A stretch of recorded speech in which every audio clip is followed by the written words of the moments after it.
Good evening. Right, I've pushed all the buttons. We're live on the internet. Are we ready for some Dungeons and Dragons? I was going back and look at the notes.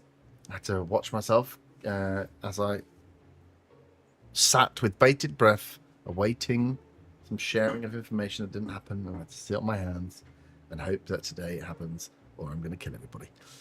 As we're in the border forest. Traveling down scot-free. What information are we supposed to be sharing? Who knows? This is the problem. I know information. I don't know what information you know.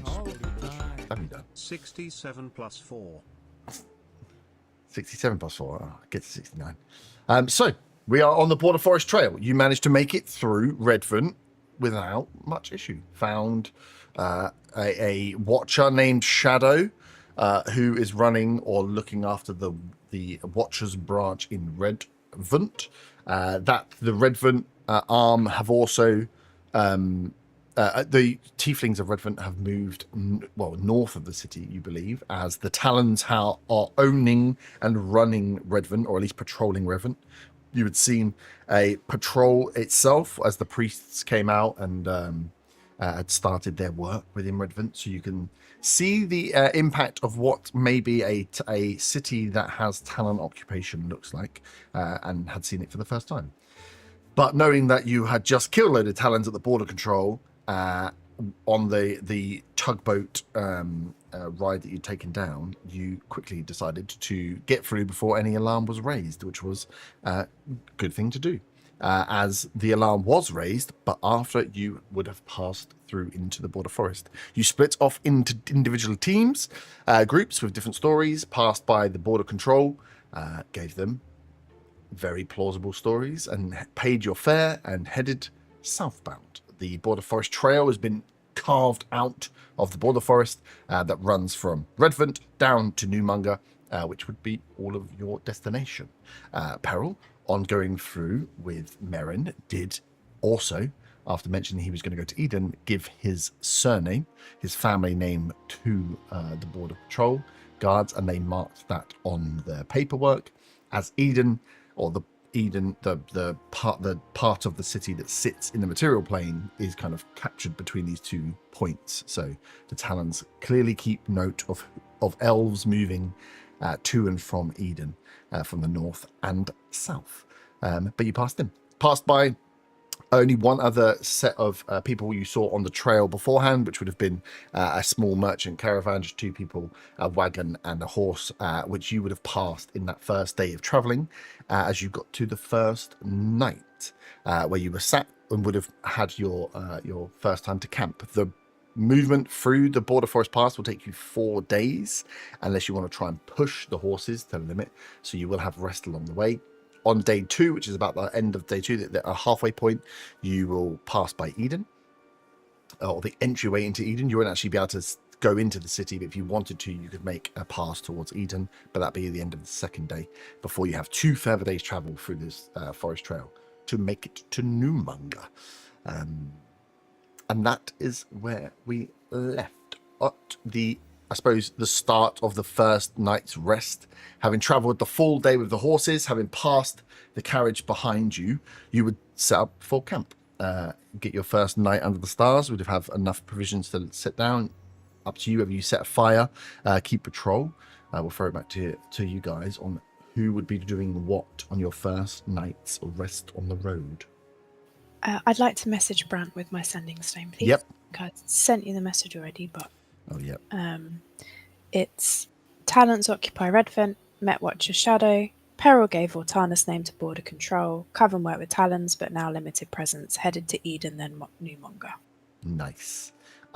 He would, or you would get a response back. It would be from Brant. It would be from another member of the Brotherhood, who would confirm the message was received and tell you to, in Newmonger, make your way to the central lock and find Art Bonsell.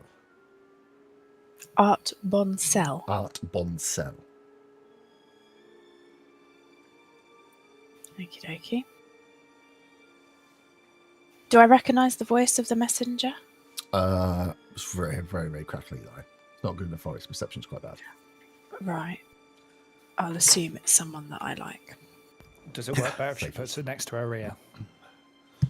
She can try it. No, she can hear the tea. It's really weird. So Nice. in Newmonger, make way to Central Lock, find art on sale. Yep. In Newmonger, make your way to the central lock, find art on sale. Cool. Thank you very much. So I say to the group, I need to find art Bonsell when we finally get to Newmonger. Feels like it's a while away just yet, but Yeah. So for timeline purposes, you would assume from the information from Shadow that the Talon caravan is probably 2 days ahead of you at the moment. So you've gained on it, or you believe you've gained on it from when it left, from you going to all her for coming down. But yeah, it's still got a 2 day head start on you. So it's somewhere on this trail still. Yeah, it wouldn't have arrived at Newmonger yet. I will ask the group, has anyone ever been to Newmonger before? Willow will nod. It would have been a long time ago, yeah. I will shake my head, because I assume I haven't been there. No, it's whether you think your character would have been, yeah, where it is just. No, south I of don't Bella think they Forest, would have but been. I think you were a very Rahid boy. You said I wouldn't have been hunting down south, right? No, you'd have been north, I think. Yes, shit, it might be Willow. Peril, you might have. You spent a lot of time on the forest trail. The forest trail is a bit of where you would have essentially been hunting for a long time. Do you think you would have gone south to Newmonger at any point to check the bottom end of the trail? If we had reason to like go that way and like go treasure hunting for artifacts and stuff, I would have if there was a clue. But yeah, I'd say you likely would have. It's a big center of commerce. There a lot of goods. Newmonger itself is known for the production of goods, but it is also on the river that would run north and run south. So it is a big trade center. So lots of goods would pass hand. So there may well have been times when there would have been rumors of magical items passing through Newmonger, definitely. yeah, I would have then. Mm-hmm. There you go. You spent much time there? I'll ask Parallel and Willow. Do you know it well? You can give me history checks. You also be She a won't slightly have higher known DC. it very well, but Yeah. I'll roll anyway. Yeah, you'll have a higher DC. Oh yeah, mine's only a 4 anyway. Okay. 16. 16, nice. No, Willow, all you remember about Newmonger is everything runs on the river. Oh, it is a river. It's like a canal on the river. So the whole city almost feels a bit like a floating city. That everything travels by river. There's no goods inside. It's a very like dank, smoky. Your time from there you would remember, one, there's boats everywhere instead of carts and horses. Very strange. And very dusty, very smoky, very smoggy would be your memory. Grubby, Yeah, it's a working like furnace blacksmith town. industrially Mhm. type. Pearl, you know a bit more of the workings. You know that it's a large city, that there are a few different districts to watch out for.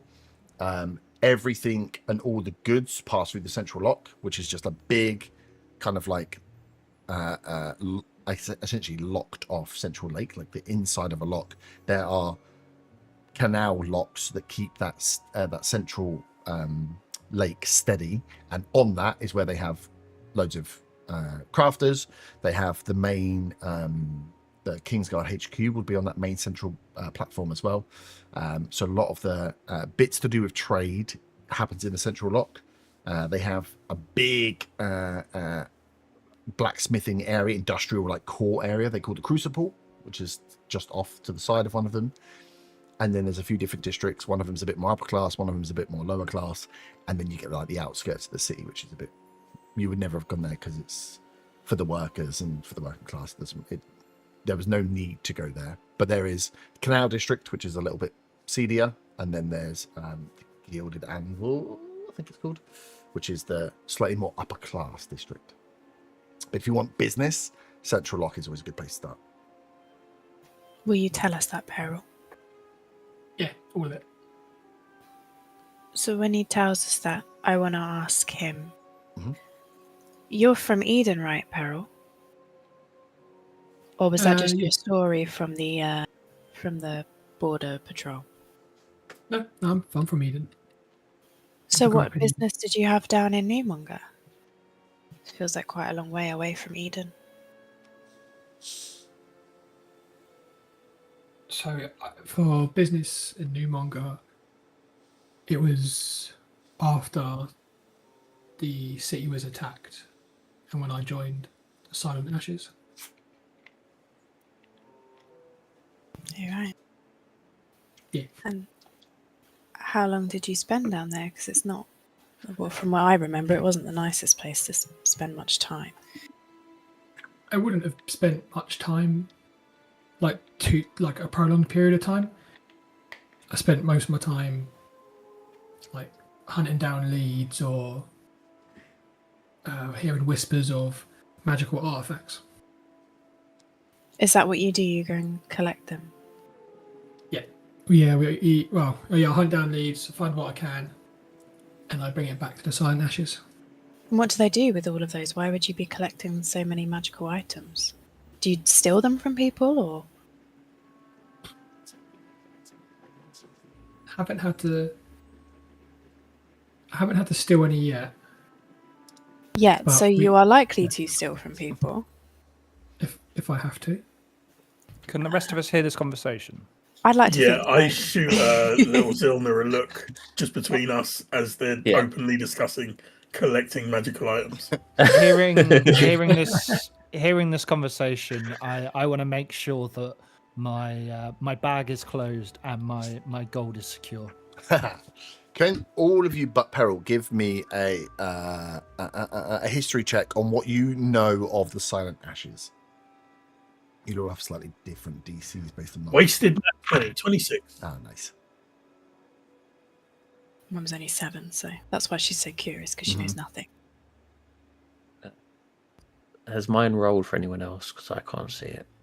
Very slowly. Gimbar 6. I got Right, 6. Gimbar. Okay, nice.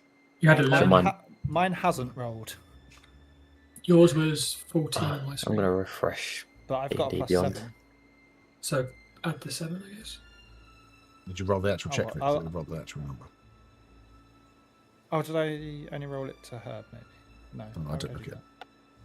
So assume not. Right, let me see if this actually rolls properly. Hey, it did this time. 24. Nice. Okay. Oh, fuck it up. That is a 30. All right, 30's not too bad.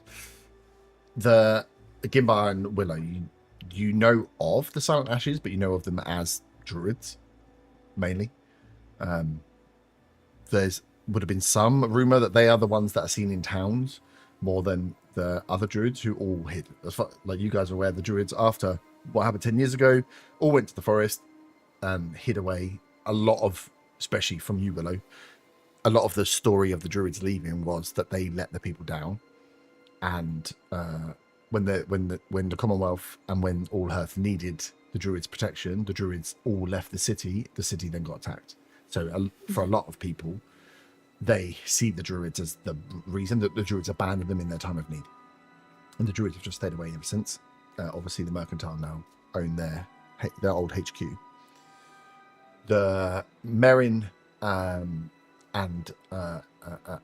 Kos and Zilna, Zilna, to a certain extent, you would know of them, that they are the ones that are interested in getting hold of, liberating magical artifacts, is how they would call it. So they're not stealing; they're bringing back magical artifacts to who they belong to, from people that may be stolen before. They draw a very vague line. I think for Merin and Kos, you know, the Silent Ashes are magic item dealers. They collect, they find, they steal, they get hold of magical items and magical artifacts, mainly starting by prying them out of the talons, but also they will trade in them. So if they're certain magical, they will appraise and trade off magical artifacts that they don't think are maybe up to the standard that they would need for other magical artifacts. So if anybody is selling, or you've heard of anybody procuring certain magical items, you're pretty odds on it's going to be as one of the silent ashes at some point. Still clutching my bag, Mhm. I want to say to Peril, so does that mean you have magical items on you, because it may make us more suspicious. No, the only Go on. the only magical items I have are like my wand, my spellbook, and my hat. What's magical about your hat? Oh, let me read it for you. It's sorts very things. it's very tall. I mean, Yeah. Merrin, you all gave me your magical items to put in my bag. We all have magical items on us right now. I did not give you my goggles. I did not give you my sword. Point Maybe still not stands. all the magical items, Yeah. just most of them. Point still stands. Everybody's got magical items. So my magical hat basically lets me cast any cantrip I want. Nice. Wednesday. Lovely. You really are a sharer, Peril. Yeah. I don't mind sharing information. Insight, Right. please. You finally get some lore out of someone and you insight check. That's 21. But you are trying to ascertain whether when he says, "Yeah, I don't mind sharing information," that what? If the stuff that he's just told us, is it really the truth that he's sharing, or What? is he a thieving little rat bag? Okay, so the whole statement. Mhm. Okay, so you need to roll a persuasion or deception. You don't have to say which one it is. Just the number needs to be above a 21. If it's not, then you need to say what is your true feelings were on that statement. Natural 20, 23. That 20 wins. Seems like he's odds on. Fantastic. Sorry, I was just accidentally rolling an unarmed strike, but never mind. There you go. Isn't that an oath break? No, it was Lindsay rolling it. Punching against someone Reese. who's telling the truth. It's a good thing there's no thieving rat bags in this group, isn't it? Right. I believe him to be honourable at this point then. Mhm. Ugh, gross. Yeah. Interesting. But again, it's like where do you draw? I mean, you're a paladin, so you have to draw a line somewhere. But the Talons are killing all magic users and taking all magic items. If you are taking magic items back from the Talons, but they weren't yours in the first place, is that stealing, or is it? It's like the Robin Hood argument. Mm-hmm. And Yeah. I think I the wouldn't Silent wanna Ashes do would it see themselves myself, as Robin but- Hood. Yeah. Steal from the rich and give to the rich is my takeaway here. Uh-huh. Cool. Nice. So yeah, you have a camp set up. The horses are all tacked up on the side of the road. You wouldn't, unless you want to, you wouldn't be pushing into the forest to set up a camp unless you want to get off the trail. But the forest will bring its own dangers. So where you are, you know that you've only passed one caravan who is behind you. You don't know what's in front, but the pathway itself, the clearing width-wise, is about 30 or 40 foot. So you'd see something if you're camping out on the main trail that was coming at you from the forest versus being in the forest where something might be able to sneak up on you. But Would, your choice. Would Peril know of any like silent ashes, like safe zones or like hideouts nearby? Like, would they be big enough to like hold all of us for the night? You would, but would they be near? Give me a.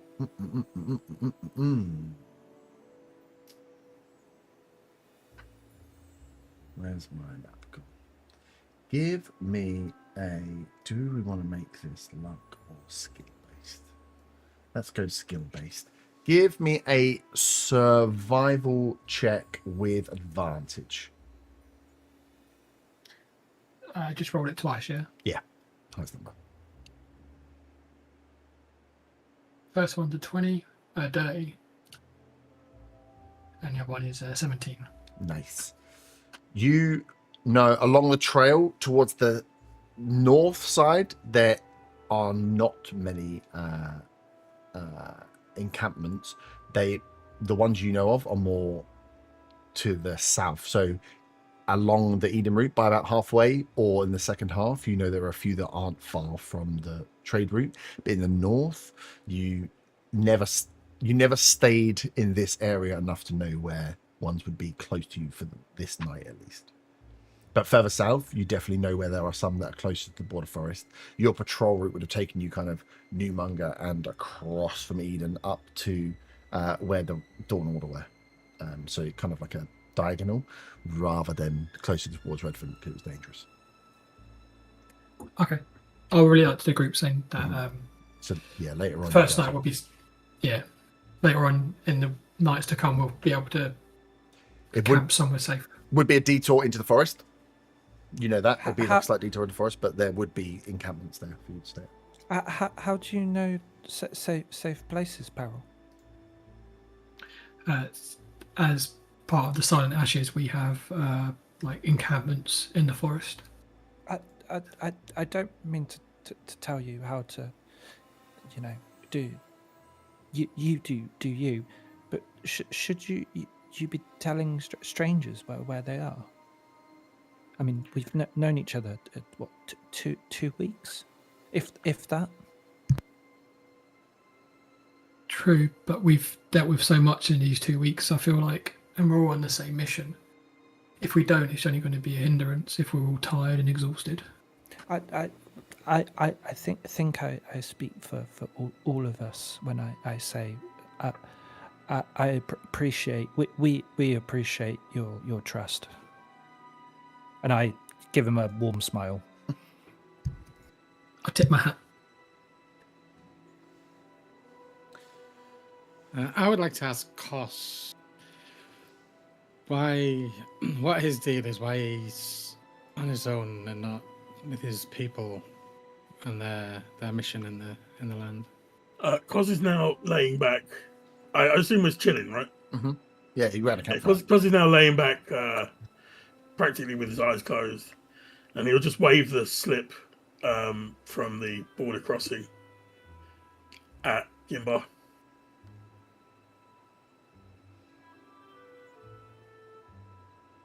And that means what exactly? It is what it says on the paper. You're hunting. But that isn't, why are you not with, from what I understand of, the very little I understand to be honest, but of the Githyanki, it's, from my head now, it's not unusual for you to be on your own, right? Correct me if I'm wrong. Some get left behind to hunt. Some get left behind unintentionally. And your case is to hunt. I do what I do because I am here. Quite the enigma.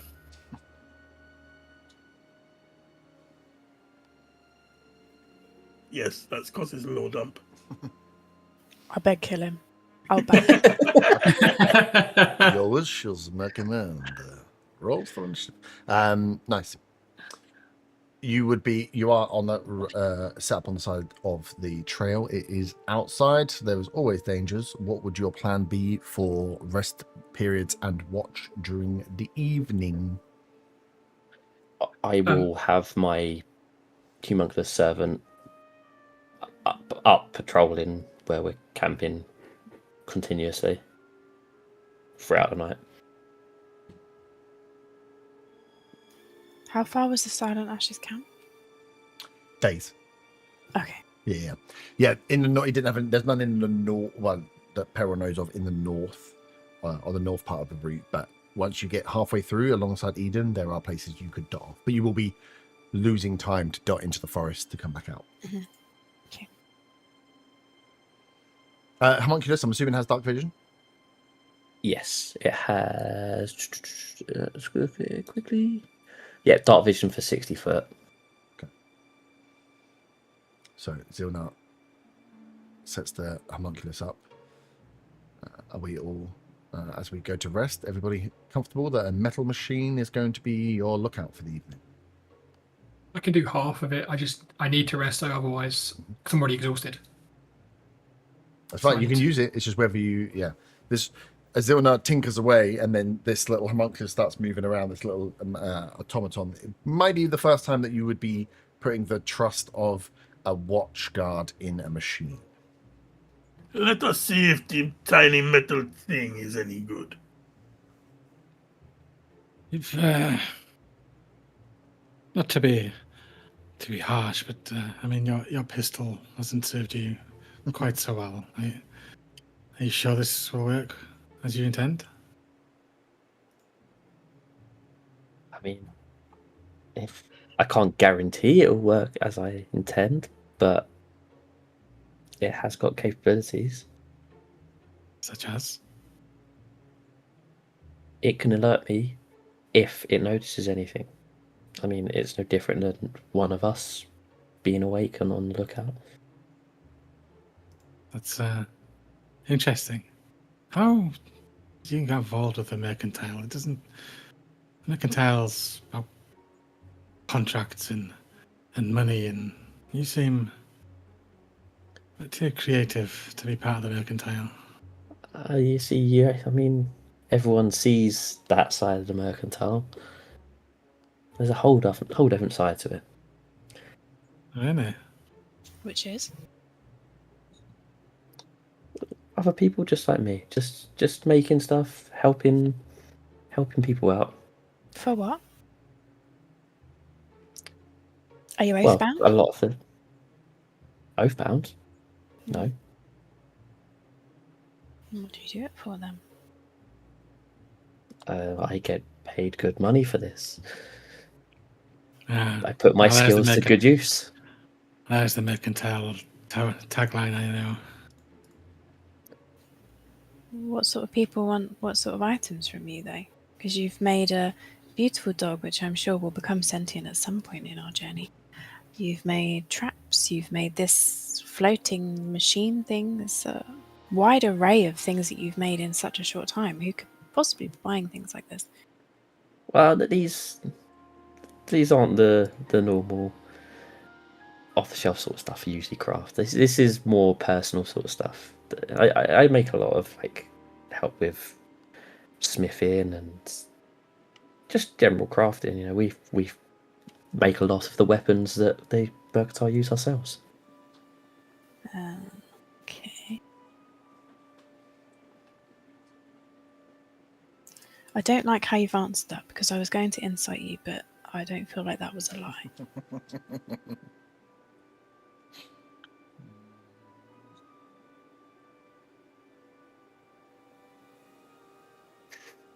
I mean, you can inside me if you want. I will, because I just don't trust you. Oh my god. It's only 7. I mean, I don't have high charisma score, so it could be worse. Oh, that's a nat 20 for 22. I'm going to pull my eyeballs out. Inside check everybody. How is Willow the most charismatic of the group and is just getting battered by all these? Absolutely gassed. Hopefully when we get jumped in about 5 minutes' time, I'll be rolling that 20 after nat 20, but We can we'll all see. wait for that. The rest of us were already wasting ours, so Yeah. This is the plan. Get them out early. Cool. So homunculus servant is going to be set up. Peril, you only need 4 hours. Yeah, 4 hours. Cool. So are you going to take your 4 hours first, or the watch part to help out first or second half of the night? I'm gonna be shat. I'm gonna try and meditate Do for the it, first 4 hours. Nice. Cool. So As we're going to go off, I will try and have a quick word with Cos. Mhm. Away from the rest of the group, Okay. if possible.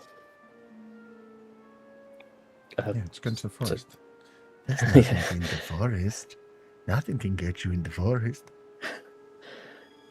So, Cos, what do you think, or when we do catch up with this caravan,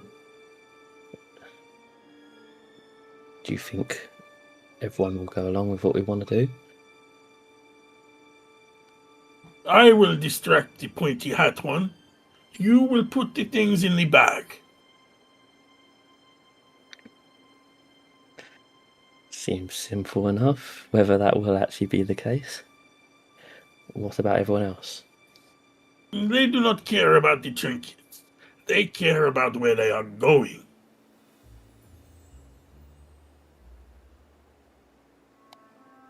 Okay. The one with the pointy hat is the only one who will try and steal the things we want. I mean, do we get him to help us initially then? No, we just steal them first. We are better, and there are two of us. Okay. If the plan does not work, we will figure something out. Okay. Hopefully, we won't have to worry about figuring anything else out.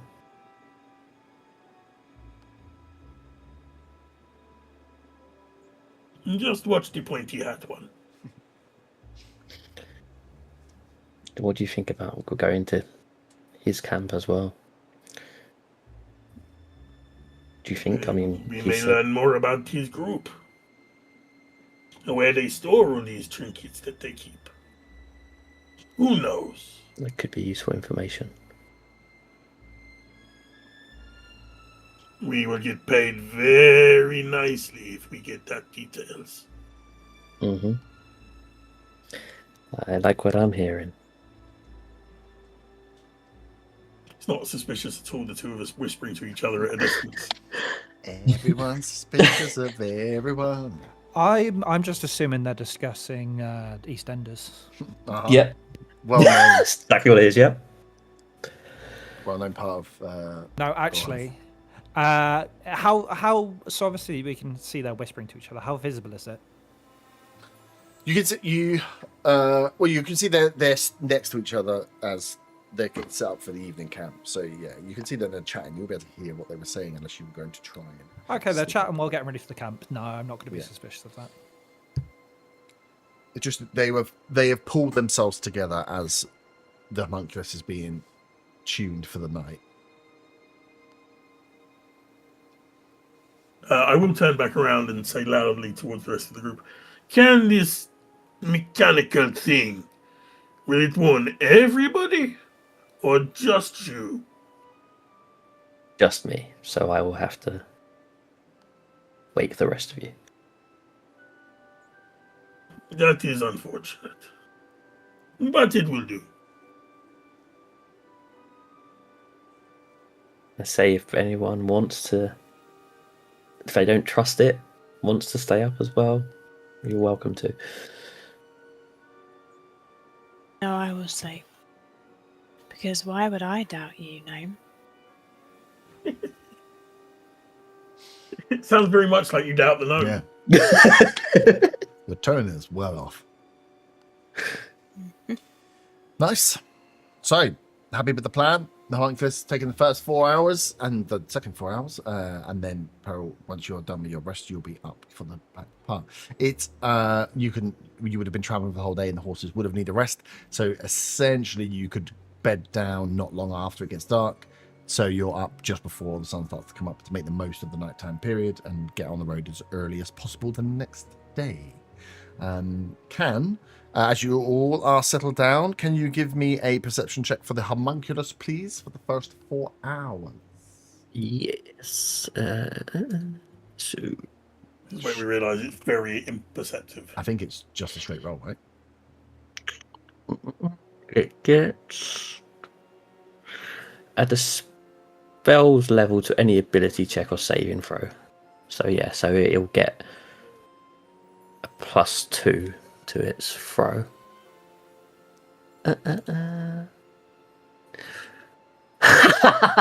Yes. There we go. Straight after that 20, I get a nat 1. What? Well, let's hope this wasn't your only. Everyone trusts my great crafty handiwork, you know? It's fantastic. All my machines work perfectly. Yeah, seeing all the guns he's attempted to fire, I Uh-huh. really should have thought about this, but it's too late now. If anything, I did question. with the nat one, as you go to sleep, you realise you're in the peace and quiet of the outdoors. Under the well, there'll be very little. I mean, there's no like mechanical light anyway, but very little light because you're quite a way away, a day's travel away from Redvant. Peace and quiet, and you can just hear this little zzz, zzz, zzz, zzz, zzz, mechanical gears moving as it patrols around you for the whole evening. Quite, I would say, maybe slightly annoying. Depends how you like it. I like to think it's more of a humming noise as it's floating around. Okay, humming noise that's floating around, a drone, like a bee. You all have Yeah, you get nightmares used to it, about it's being fine. attacked by bees. You might want to change out your tiny tools as well First. to get new ones. First 4 tiny tools. First 4 hours, obviously nothing gets seen. Pearl, you wake up on at the end of your 4-hour rest when you've taken your trance as an elf, so you have your full rest, and you can see the homunculus is still carrying out its patrol, and everyone is deep in sleep. Can you give me a perception check, please, as well? Yeah. 19. 19. You, not long after, barely 15, 20 minutes after you awake from your trance, as it is in the deepest part of the night, like the darkest, coldest part. So you get closer to the fire, stoke the embers a little bit to just get a little bit of a flame going, and homunculus is going. You hear carried across the wind from the north, so from the direction that you were traveling, you hear a scream. Blood-curdling scream that just echoes out across the forest and then disappears to nothing. Before anything else, can we just clarify? He's had his long rest. He can He's press had the his button. long rest. Yeah. Oh, Yes, sweet. Peril has. One sec. Yeah. Yeah, baby. So exhaustion. Just because of the exhaustion. Yeah.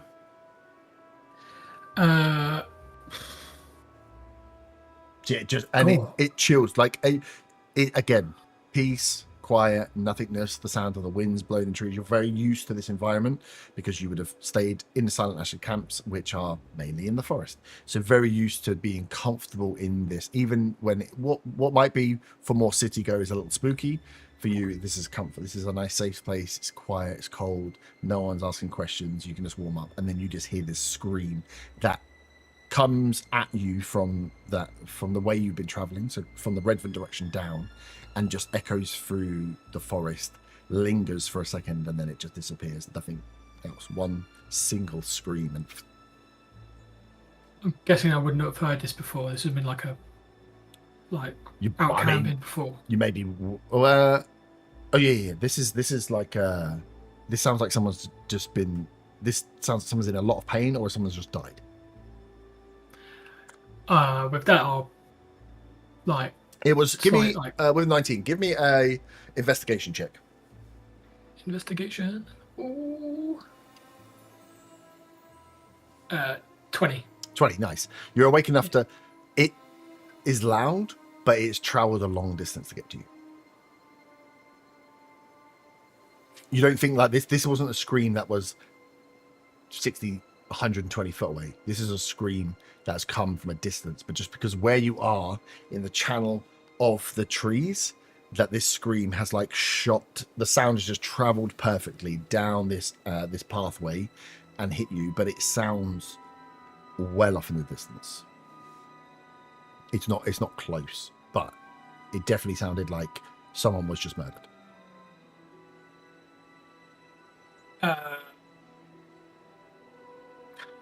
God damn it. I don't want to wake anyone up unless I have to. Homunculus is just walking around. I'm sure it's floating, isn't it?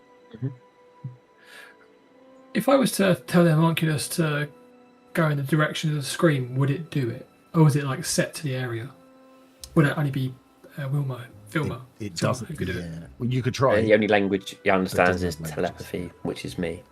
Oh, okay. Yeah. When you see this robot that's just flying backwards and forwards, you realise that it's not something to talk to. Well, you can try and talk to it, but you haven't been told the Alexa commands for it.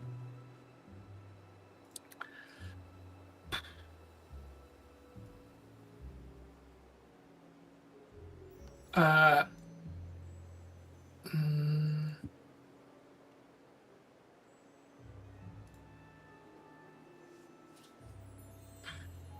I will. I don't want to ruin everybody's sleep, so I'll probably wake up one person. Mm-hmm.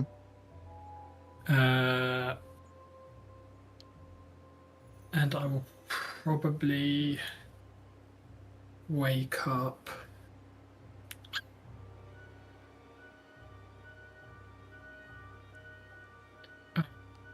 Willow. Because I know she could, like, she's got a shield and a sword, and if anything does come, then she can hold it off while I wake everybody else up. Nice. So 4 hours into your rest, Willow, you are woken up by peril. Hello, wizard. Sorry to wake you from your. I'm only half Lots elf, of time. you know. I don't have 4-hour meditation. Oh, what's going on? There was a horrible scream in the distance coming down from Redvant, like a blood-curdling scream. So I thought it'd be best if I at least wake up somebody. Well, what kind of scream? And she's a bit disoriented. She gets up. What do you mean scream? How long ago? What? Did you see anything? Or I didn't see anything. It sounded like it was a bit of a distance, but it was like a life or death scream. Oh, I've chosen the wrong person. I've got no dark vision. I can't see a thing. I forgot about the dark vision. Now the chain is When waking up. Cos sleeps, I imagine his goggles aren't on because that would be very uncomfortable for him to sleep with I'm goggles sleeping on. with my goggles on. You do not sleep with your goggles on.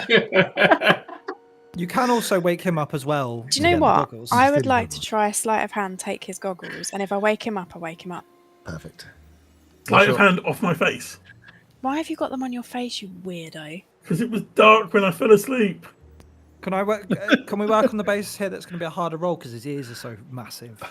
They'd have been above his ears, surely, just for comfort. Oh, much easier to get off then. It must be harder for him to wear them though, because his nose isn't really. That's not his face very easy. I just slide it off. You I can like start to think now. when he's on the horse, they just What's hop your up and passive down. perception? My passive perception is 14. Can I sleight of hand? You can try something out. That is a 17. 17. I do also have the bloodhound thing, where if something gets within 10 feet of me and I'm not unconscious, I know that they're there. Are you But going to try and you are bloodhound me? unconscious. You're literally unconscious. You're sleeping. Is it say Is unconscious? unconscious? Is asleep unconscious? That's such a... This is a future ruling for many is, other things as yeah. well. No. You... I don't think you are. Wait, where's the sleep spell? Let me not use... I can't use real world because real world we know doesn't translate well into D&D. I'm bringing up the sleep spell. Sleep spell, Give I've me got 2 it. secs. Each creature... Oh! They're unconscious. Yeah. Target has the unconscious condition for the duration of the sleep spell. So, technically... Technically, I've got your goggles, bitch. Yeah. Yeah. Oh, they stink. Hang on. Set a condition.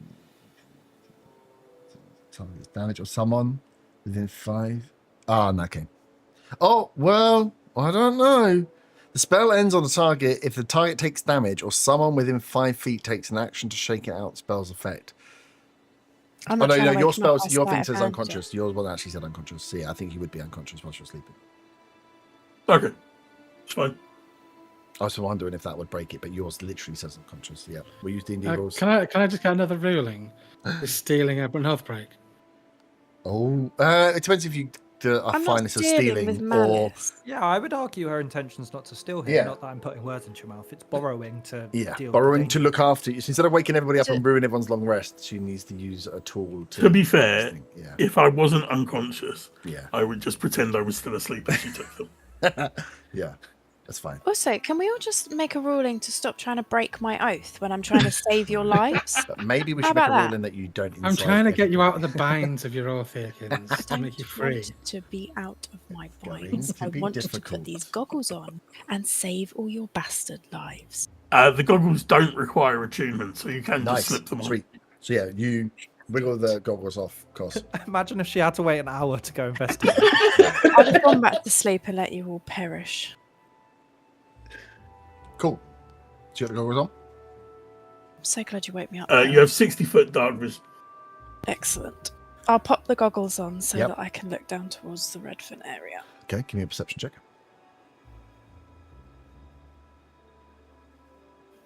Hey, 21. 21. You don't see anything within 60 foot on the pathway north that you've just travelled down. And it definitely came from that Came way, from that direction. Peril. Oh, sorry. Sorry. Yes, it definitely came from that direction. Mm.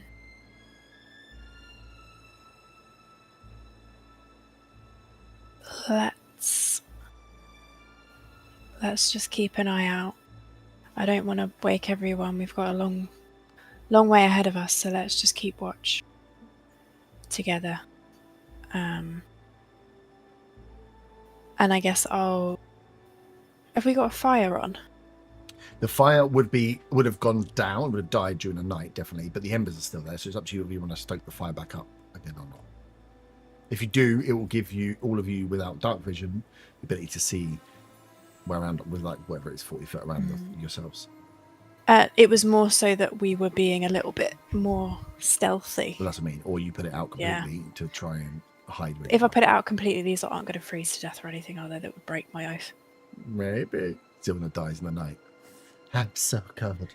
I pop a little blanket over Zilna. I put my cloak over Zilna. And then I stab out the fire. Okay, nice. So yeah, you put out the fire completely to make sure that you aren't giving any flame or smoke signal. Yeah, trying to be a little bit more sneaky Mhm. and just keeping an eye out around us 360.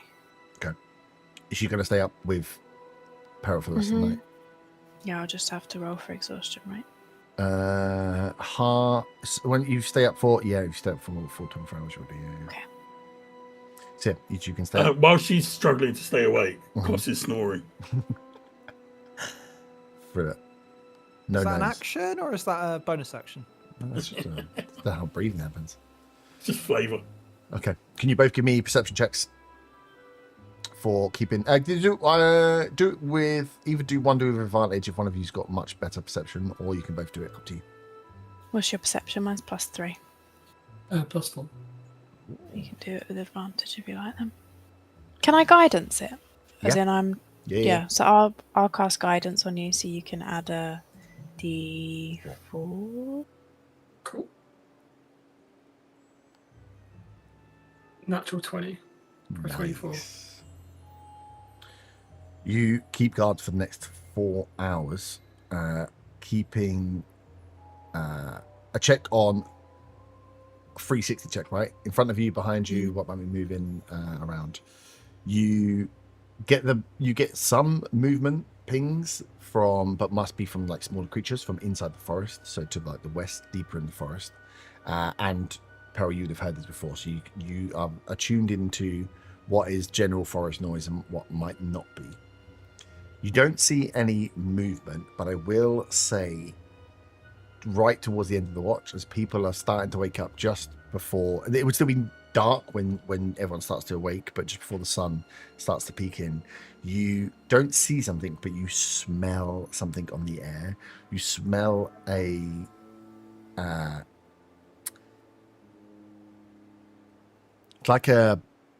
it's not quite like a rotting smell, but there's a tang, there's like a poison smoke smell that you just get a whiff of coming from that northward direction. Just something hits your nostrils. Again, as you guys have been keeping watch, moving around, checking, nothing. You're not seeing movement, but there is a smell, a slight smell on the air coming from that northward direction that just has this this tang, this acidity, this poisony stench to it. And then everyone else wakes up. As we're getting to dawn, are we at dawn? As they're It'd be waking getting, up? yeah, you'd be getting to it. The nighttime would be longer than the 8 hours, so the sun is going to start. Dawn was probably like an hour or two away, but you want to get going. I'll take off the goggles before Cos wakes up Mhm. and just place them next to him. Okay. And then when people are awake,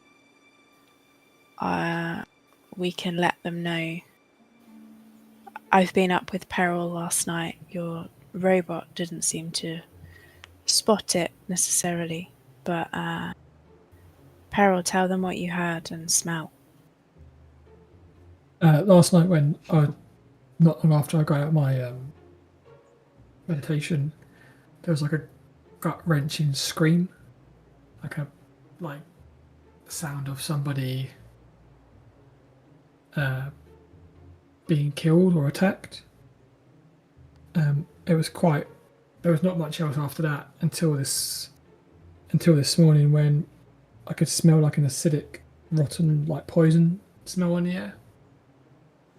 So I don't know if we want to get going. I think we should move quite quickly. Can I try sniffing after the smell? Mhm. Because I get advantage on perception checks for that. Yeah, I'm just going to sniff the air then. What's that? What's that? 17 with advantage for 21. 21. Yeah, very light. So you think it was quite far away, and this is just the lingering smell on the air. You get a similar smell of what would have been a poison cloud of something like airborne poison damage. You can smell that for sure. Quite a distance away, I would think. Yeah. It's like not damaging to you at all, and you know this would be damaging in its full concentration close up. So the fact that it's dispersed this much and blown downwind towards you, you're lucky that it's not a stronger concentration, but it's definitely some kind of airborne poison. I explain that. I think it was a fair distance away. Mm-hmm. When he explains the sort of smell, can I do a history or an arcana check to think of any spells or weaponry that would make that sort of poison smell? Maybe I'll do arcana in case it's a spelly thing. I'd say it's arcana if you think it's spelly, nature if you think it's an animal or a creature. What would your inclination to the smell be? I'd probably go arcana because of the talons, thinking they might be chasing us. Yeah. It's -1 for everything anyway. So, are we all awake? I rolled an out. Yeah, you've all worked. You rolled that one. Can I also do one based on my knowledge of poisonous kits? Mm-hmm. Can I also make a roll on the nature side?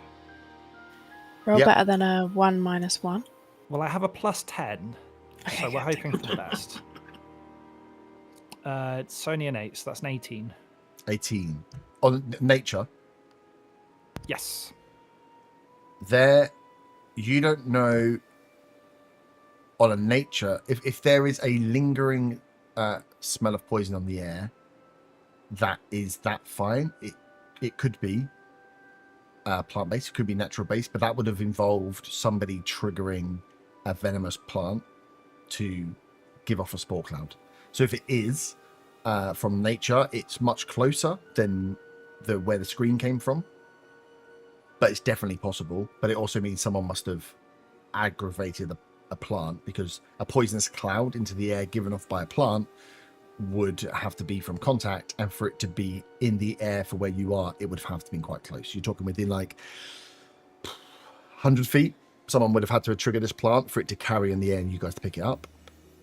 A plant wouldn't have carried from where Peril was saying the screen came from. That's too far to go. So if it was a plant, it was much closer. If it's from where the screen distance was, it couldn't have been a plant. It's too far to travel on the wind for what you know of plants and their powers. I obviously want to relay that to the group. Yeah, so either someone's within 100 feet or it's not a plant. Okay, I think we should get going.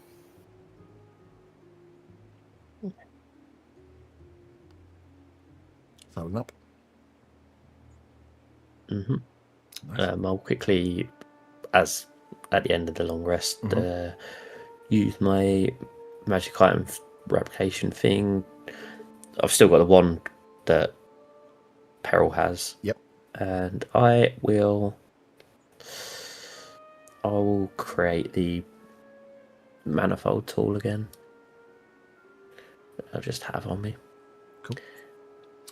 As you pack up the homunculus, you realise you left the eye visor cap on, like on the binoculars. You realise that it would never have been able to see anything all night, but only you spotted it. You keep that to yourself.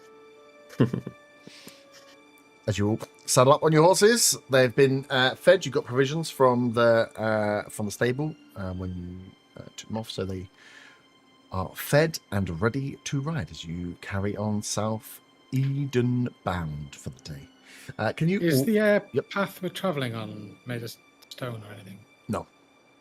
You can see it's a deforested path. You can see a lot of the stumps have been taken out, but not all of the stumps. So in the central pathway, which is so the rough full width, because it's not a manicured path, it's not perfect. So the rough distance from tree line to tree line as you travel is about 30 to 40 foot in different places.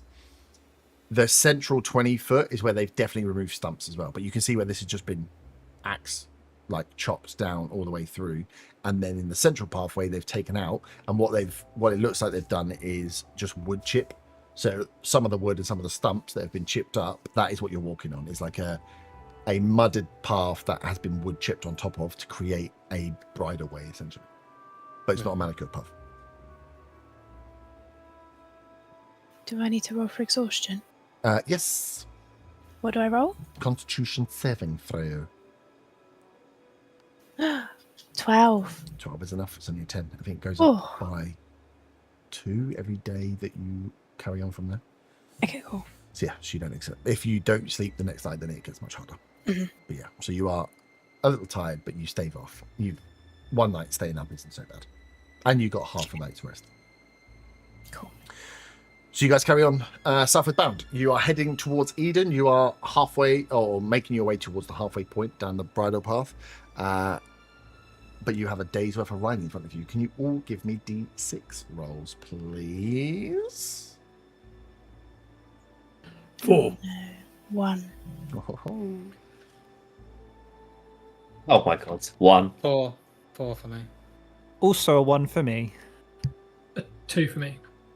We have been so unlucky with these D6 rolls at every single go. Oy, oy, oy. Luck doesn't like you guys. What can I say? Nice. So you carry on down for the day. There is. Oh shit! What month did we say we're in? Was it March? It was March. Oh, traveling just into April. You know what comes with April? Interchangeable weather. As the bridle path is, the day today is a lot colder than it was the day before. Doesn't affect your ride too much, but there's a light fog that falls across the forest. Given Damn, if only we A had a proper spooky weatherman one. in the party this time round. It's good. Well, I mean, you know what the weather is. It's whether you can predict what the next lot of weather is going to be. So all that Yeah, will but I mean would is do everything's that, slightly so- obscured. It's true. Everything's slightly obscured. So perception checks, even in the day, will have disadvantage because there is a fog that is essentially stopping you seeing too far out as you ride out throughout the day. But you have a day's riding ahead of you. There is not much else in front or behind, but the open road, like cowboys riding through a forest in England.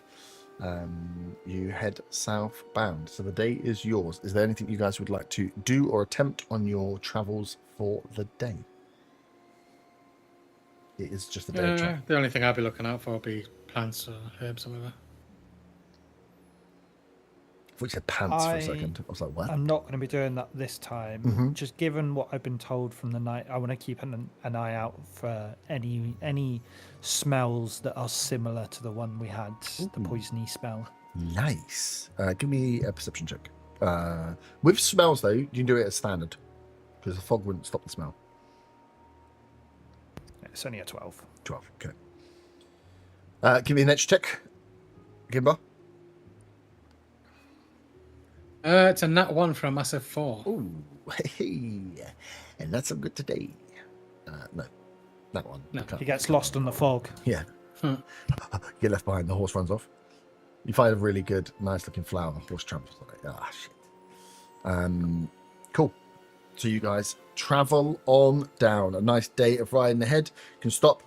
You feed up the horses midway through, but you're keeping a steady pace as you ride southward towards Eden. But yeah, if there is nothing you guys want to clarify with each other, we will pass through the day. As you start to see the sun starting to set. Sorry. And you're looking for a place to go. Yep. Before the sun is setting, one of the chats I would like to have with Peril, everybody, but mainly directed at Peril about Eden, because I Yep. don't think I would have been there, but being half elf, I have some level of curiosity. Obviously, I know the story about them going into the Feywild and all of that stuff, Mhm. but more just about what's it been like there since they went to the Feywild. Like, were you around after that time? And just quizzing that. And maybe Merrin, if he knows, being a drow as well. I assume I'd probably know something, at least from books and such. Yeah, so you know the history of what happened to Eden, skewed from the other side of from like the drow side of the event. So that Eden was essentially, as part of the Death Bloom, Eden became kind of corrupted. They realized that they weren't safe, and as part of that, they made a decision to take their. So Eden is like a tree. Is proper Robin Hood style. It's like a very tree based society where Red is like underground, so it's more caverns, caves, and the roots of trees. Eden's like the top half of the trees. They had one massive giant mother tree, which is what they teleported to the Feywild, back to the Feywild from where it originally came, and that was Eden leaving the material plane for the Feywild. But you know that left behind, they had the portal to the Feywild is still in Eden on the material plane, so you know that they left people behind. Other than what's happened there, the two sides of the elves would have essentially really stopped making contact, because once the Eden lot disappeared to the Feywild, they don't really come back to say hi very often. Does that not bother those that stayed behind? Did those that stayed behind, did they have a choice in the matter? Did your family go into the Feywild, Peril? No. My family personally chose to stay behind to protect what was left of Eden. Do you mind me asking why they did that and didn't go to the Feywild? Yeah, that's You can try and lie to me. I will insight you, but you can try. I haven't thought that far ahead. Okay. My backstory. I've got a family, and they stayed behind to protect protect Eden. Someone had. You could not leave. If it would be like, we're building a super safe cave underground, so no one can get to us. A bomb shelter underground, but we're gonna leave the front door open. It's like, no, you're gonna have to. Someone's gonna have to stay and protect the front door. So some families would have elected to stay to guard the entry to Eden. It would actually be probably a pretty honourable job for some of the elf families to say, we will stay in the material plane and we will guard the gate to Eden, rather than being like, if you just leave an open Fey portal, anyone could potentially walk through, right? So yeah, I think that whether that was your family choosing to be as a noble cause, or they decided something else, but that would have been the reality of it, is that those families that decided to stay were probably seen in slightly better regard, but someone had to stay to protect the door. You can't just bugger off and leave the door open. So was it their choice to stay, Peril? Yes. Being part of the Vortanises, we decided to stay behind.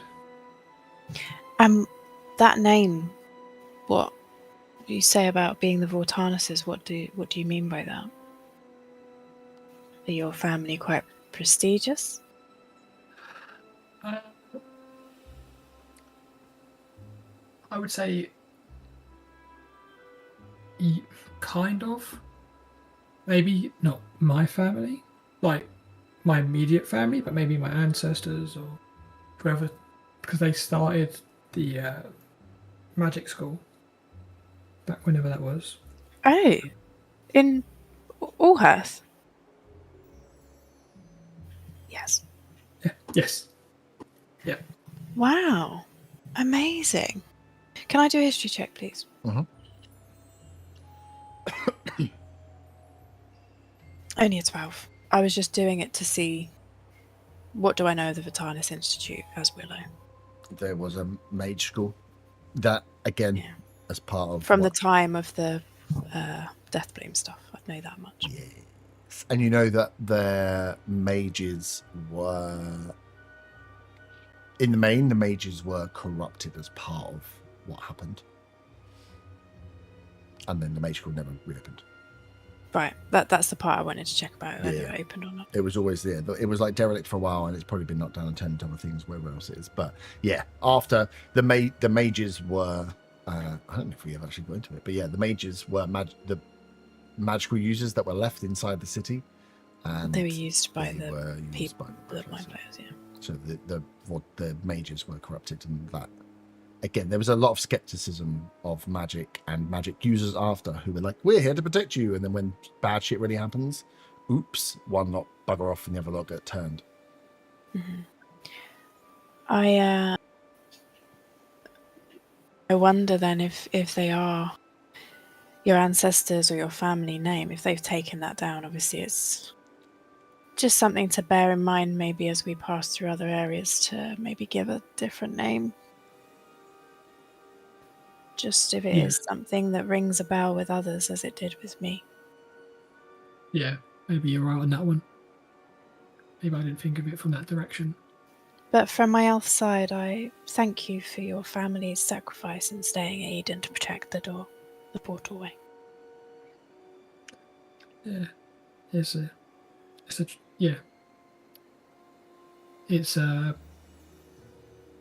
more of a calling now since there's no more school. Mm-hmm.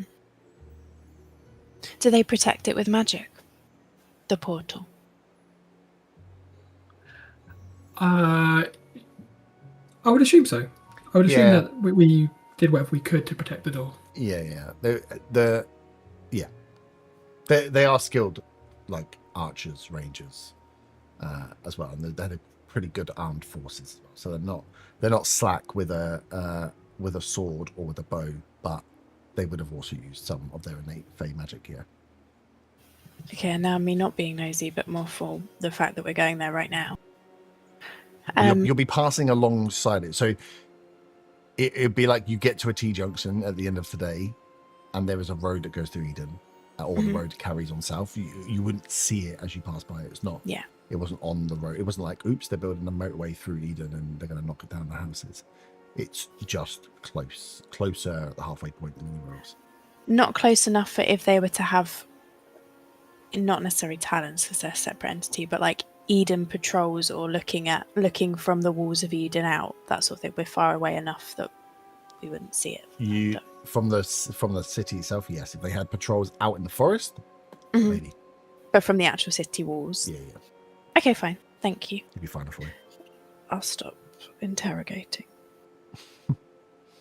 Do it to kill him. Cool. So you carry on right here.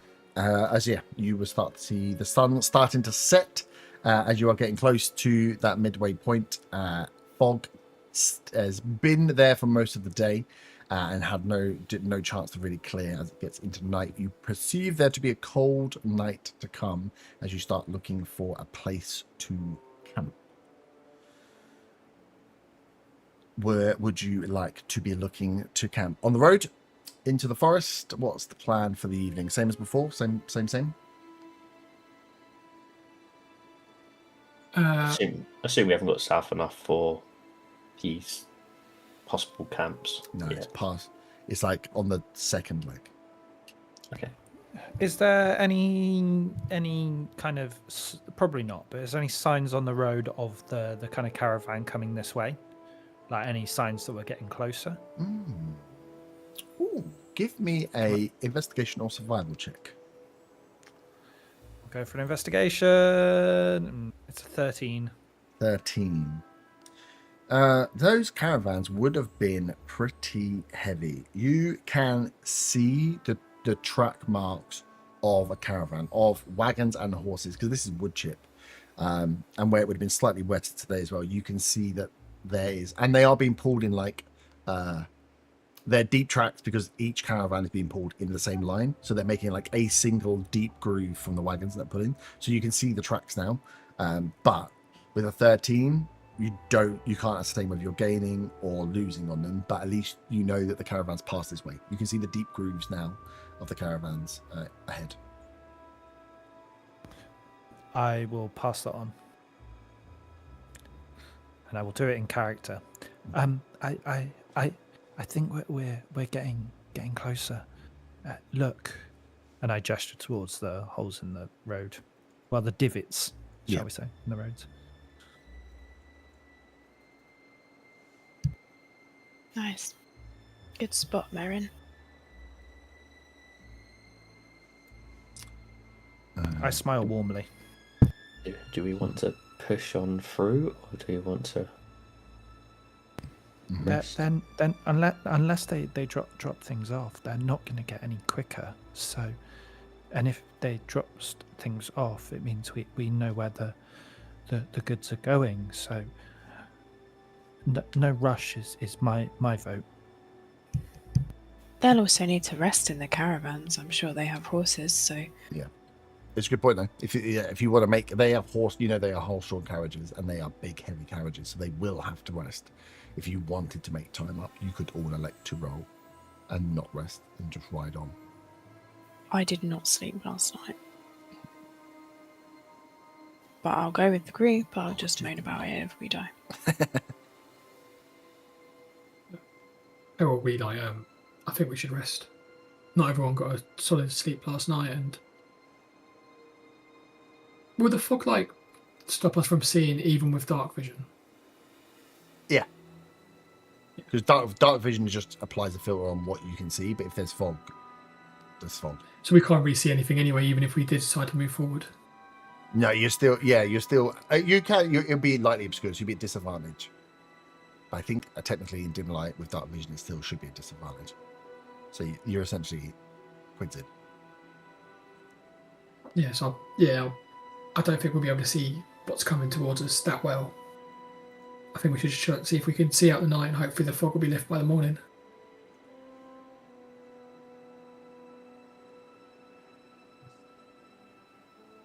Happy to go with whatever the group decide.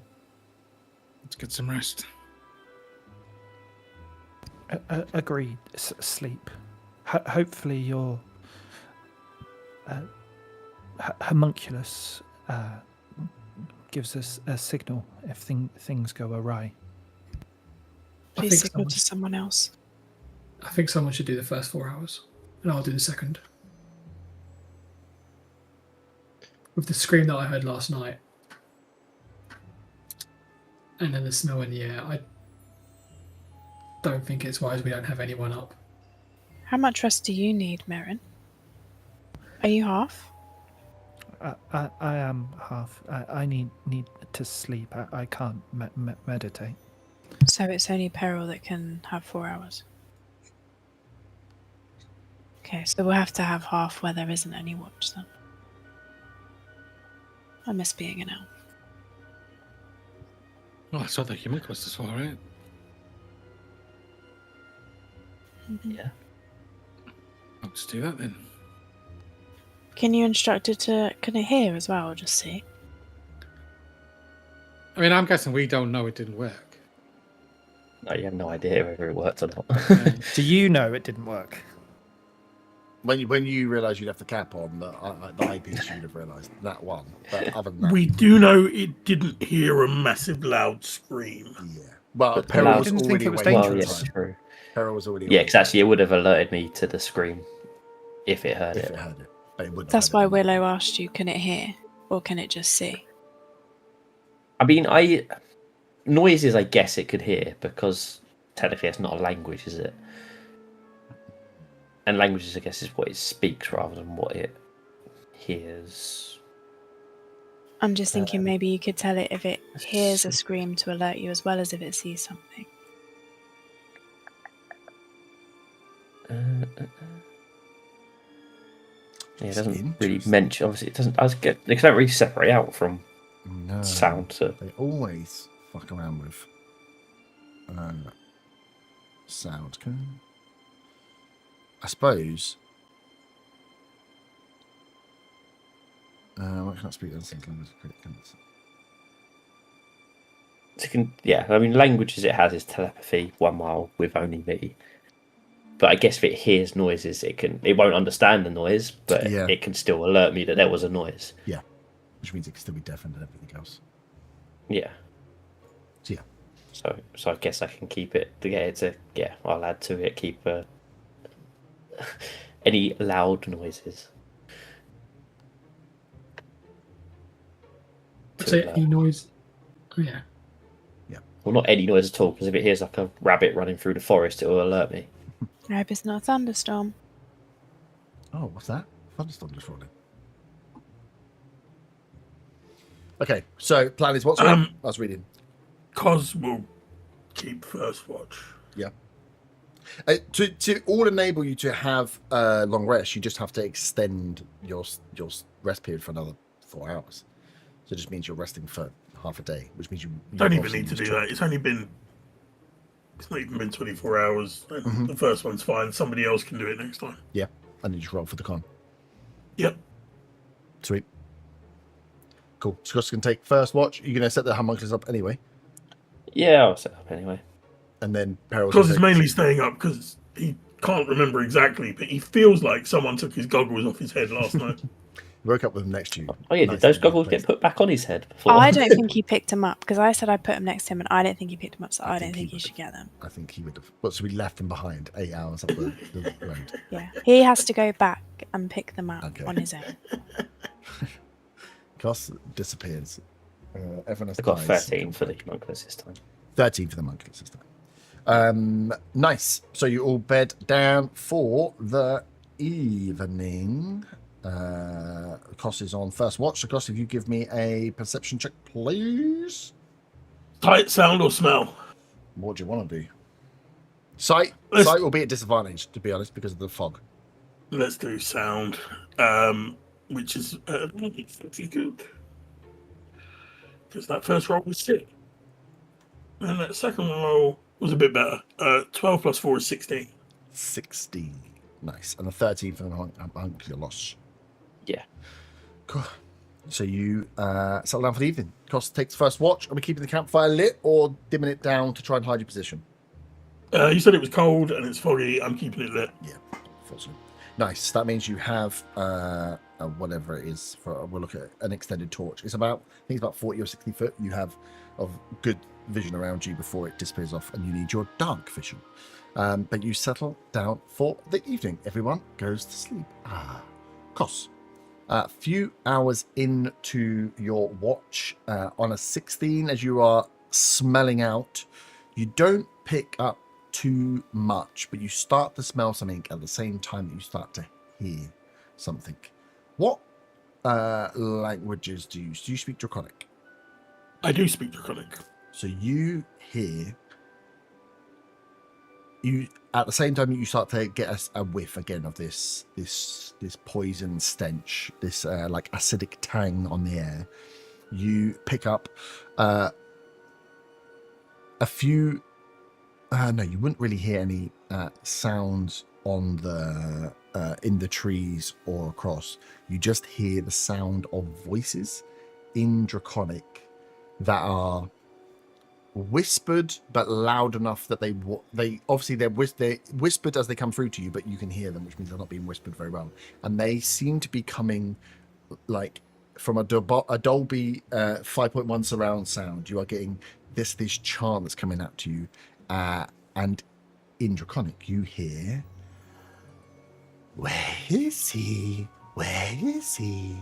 Vortanus is a naughty boy. The Whisperer wants you. Where is he? Where is he? And you just hear this, like, essentially coming from above, from around, this whispering across to you, repeating on a loop in Draconic. Those that don't speak I Draconic will recognise hear the name word the Whisperer Vortanus. from something. Yeah. I'm going to wake everyone up. Mm-hmm. Not even going to fuck around. Nice. I'll wake them all up and call out into the night. Come and get him, you fuckers. Nice. Who can not be surprised? Anybody? Because you have no idea where they're coming from right now. You can just hear them. Sweet. If they get within 10 foot of me.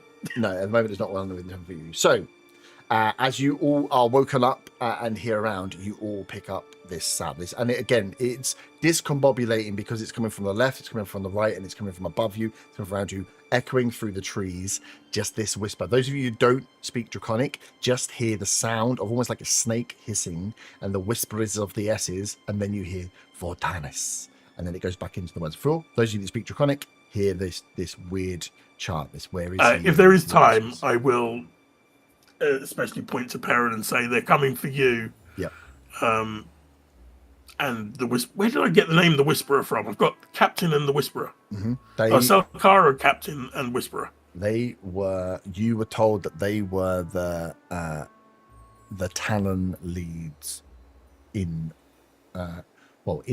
further south, so from Redvant area. Okay. So yeah, you know that Whisper's like. I think I mentioned these people to the group at the time, so cool.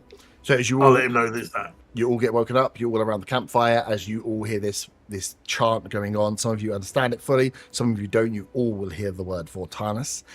Can you all roll initiative at disadvantage, please? I'll use my heroic inspiration. Nice. And that'll be straight. Would waking up and being told it's against me, would I be able to cast Gust to clear the area? No. No. Okay. You have woken up. Have you been woken up? You are just hearing this noise going on, and an initiative is being called now. You have been essentially surprised in the night because of the darkness and the fog. Guys, the initiative's a straight roll because I use my inspiration. Yeah. We'll do the countdown numbers. Well, the joke's on you because I rolled worse on the second one when I was doing the disadvantage things. Oh, good. So, 25 to 20, anybody?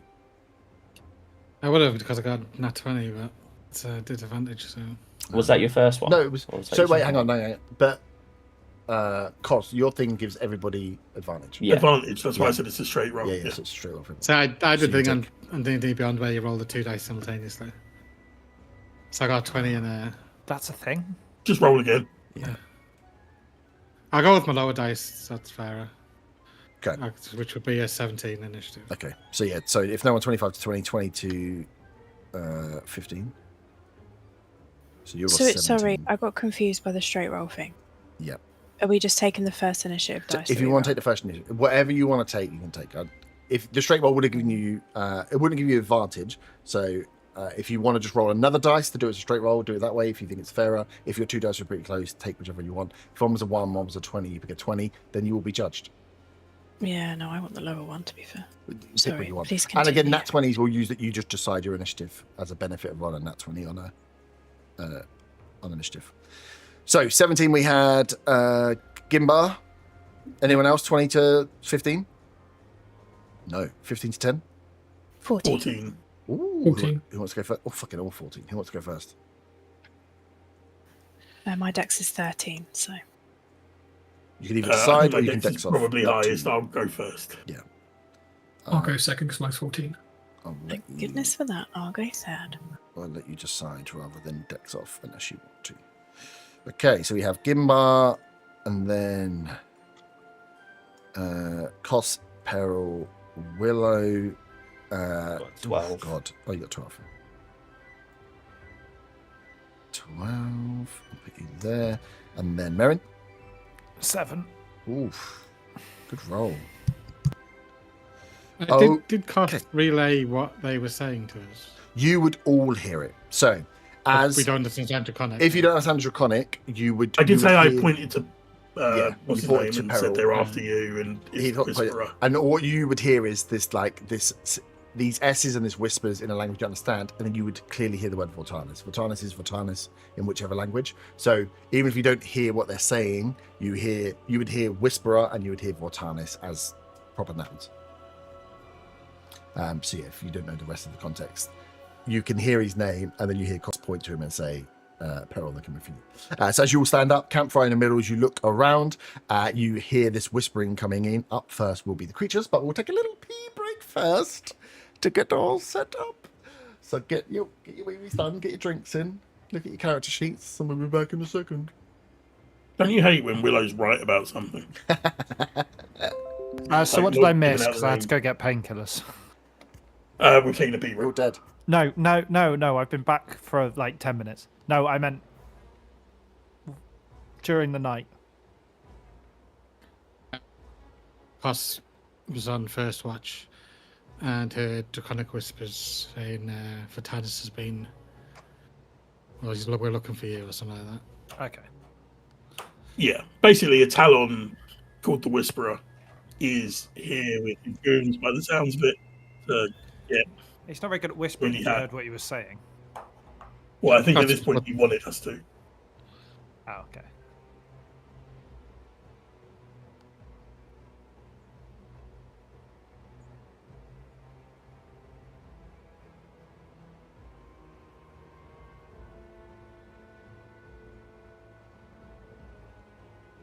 This is what Peril gets for going out, giving his name to everybody, and his whole backstory.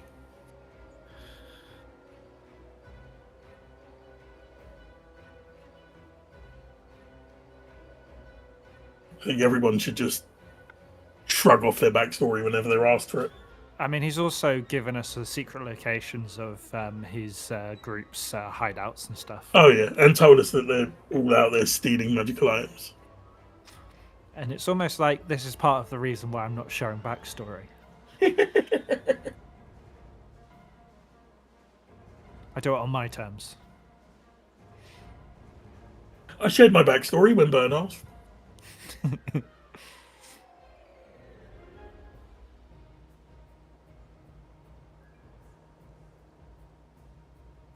What did he say? Was I left behind, or did I stay by choice to hunt? And I said, I do what I do because I'm here. There you go. That's a perfectly good answer. It explains everything you need to know.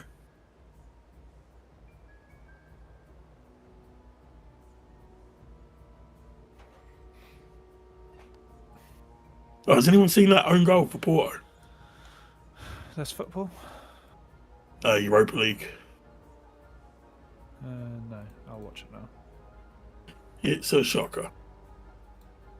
As in, they conceded it or they scored it? They scored it. I say it was Forest. Oh no, they conceded it. Sorry, it was for Forest. Okay, cool. Freiburg.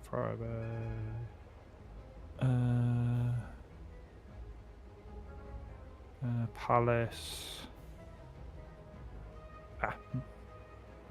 14th minute. Oh, English commentary.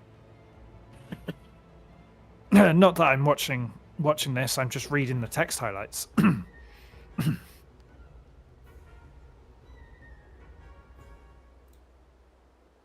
the fuck does the goal come from?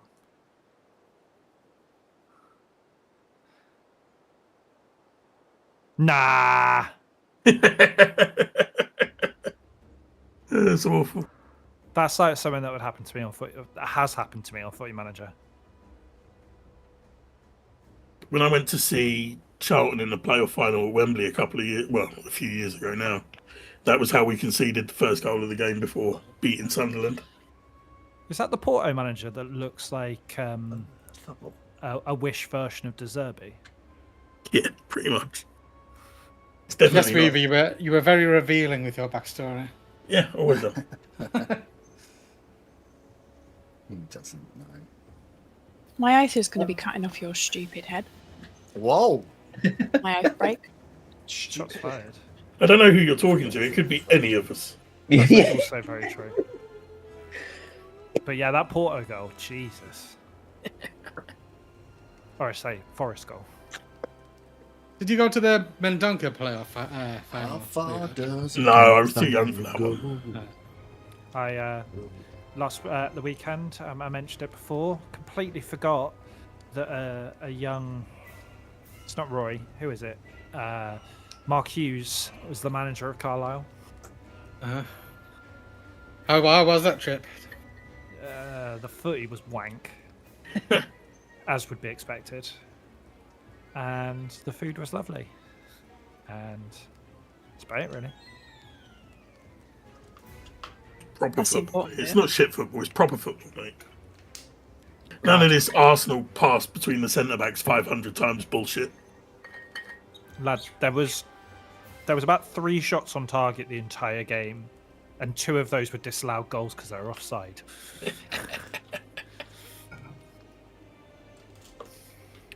Bloody the Gateshead keeper played like fucking the guy who was in the Sidemen football game, Cal the Dragon or something. He looked like him and he played like him. It was awful. Though it was quite funny. He took a knee on the 69th minute. He made like saves for the camera when there was no need to. It's also like got- fucking cameras. Yeah, there was. He got vaguely touched by an attacker when he was going to clear it and fell down on the floor like he'd been shot. It was quite entertaining, to be fair. But no, the food was lovely. There's like it was lovely. And it was nice to have a day out and not drink as well. I felt really good the next day. You're growing. Growing old, yes. In case you didn't hear, I did my back in by Oh, what I mate, think it's was not moving never- a dehumidifier I did, on yeah, yes. wheels. Yeah, I know, I told you. Yeah. It was definitely the dehumidifier on wheels. I can't believe you killed yourself for moving wheeling a dehumidifier. Well, I don't know what's worth, a wheel dehumidifier or breaded mushrooms. Always breaded Oh, mushrooms. The bread and mushrooms are much fucking worse. Yeah, well, that's but funny. Yeah, but the dehumidifier lasts for ages. Which it lasts for Uh, ages. uh, The pain Look, of it. if I spend £100 on a 12-litre dehumidifier, I expect it to last ages. Yeah, no, I mean the pain. I mean, it's a funnier story. You just moving a dehumidifier getting hurt just makes you sound like an old man. Doing it on breaded mushrooms is a funny story you can tell people. Yeah. It's how I would posture it anyway. Right, we ready? Who's weeding? Everyone weed? Oh my God, I was desperate for a piece. Peace. All good. Good. Yeah. Anybody not here? No? Cool, sweet. The one they want to kidnap, we haven't heard from. Peril! Oh, no, Right, this- was it, He's queuing, waiting for Hayward to finish. Right. Cool. So, what we have... why is that light showing on there? You are in the forest. You can hear above you. The only things you can see are 2 creatures that come flapping down from the sky. One is here. One is here. They are flying green, not lizard folk, not full dragons, something in between maybe, as they come down slowly. As their wings flap and they fly, they are almost silent as they come down into sight, as you can hear them giggling as they will be the first ones to go in initiative. That is all you see at the moment. I have placed you all around the campfire, as you would have been. Please stay there, camera. Thank you very much. The horses are off to one side, but yes, they are going to go first. And they are going to... One is going to see you straight off, I think. This could be quite bad. 30-foot cone.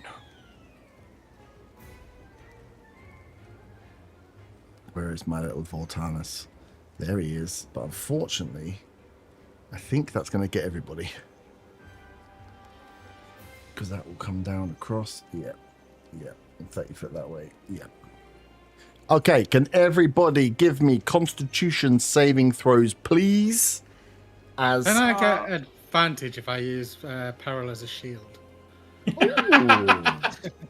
No. Is that Are a these- feat? It should be. Use the wizard. Are I'll hold it by these his feet. beasts or aberrations? These are not beasts or aberrations. Okay, I don't get advantage then. What was the saving throw? Constitution, please. As one of them, after giggling, poison breaths on you. Oh, nat 20. That's not fair. Your dice hit my dice. I got a 5. Oh, I got a nat 20 as well. 13. 19. Small voice 17. for him. Okay, so here you go. Those of you below 15 failed. There was at least 2 of you I had. You roll good saves, right? You will take. This is pretty bad. Oh, this is actually pretty bad. I'm down. You take 20 points of poison damage. Those that succeeded bloodied. take 10. I'm also I'm- bloodied. I'm heavily bloodied, actually.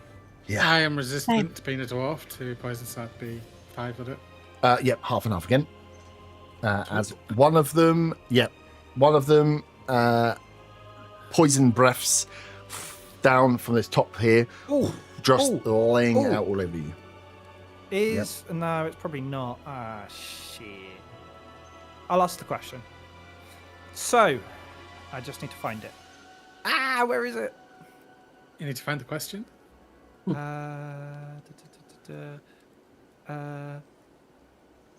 There's a bloody trait I have that does something. Good. When you take damage from a spell, or is it a spell or a magical effect? Yeah. It's poison breath from the creature. Well, yeah. Okay, that's fine. And I think there's another thing. No. Okay, I take 1d4 less damage then. What? That's so crazy. I'm still bloodied. That was totally I'm- worth it. I mean, Totally the amount worth of time that took. Second one. I'm going to do the same. Okay. I've got you're the same- Is it the same cantrip thing, isn't it? Is it the Yeah. cantrip? Feet? The feet, I think. Yeah. Hey, I only took 6 damage. Okay. You only took 6 damage, or you minus off 6 damage? Oh, you passed. No, I Yeah. I passed, so I took half, and then I rolled a 4 Okay. on the absorption. Good. Is it Second just one. damage, not the condition for poison? Yeah, it's poison damage, not a condition. Just poison damage. Second one laughs up as he laughs, cackles, and flames up a little, like orange, like tangerine-sized ball, and throws that down towards our young Vortanus. Unfortunately, it will get everybody in within 10 foot of him, which is Gimbar and Merrin. Can you give me Constitution saving throws again, please, as a little poison bomb is thrown your direction? 17. 5.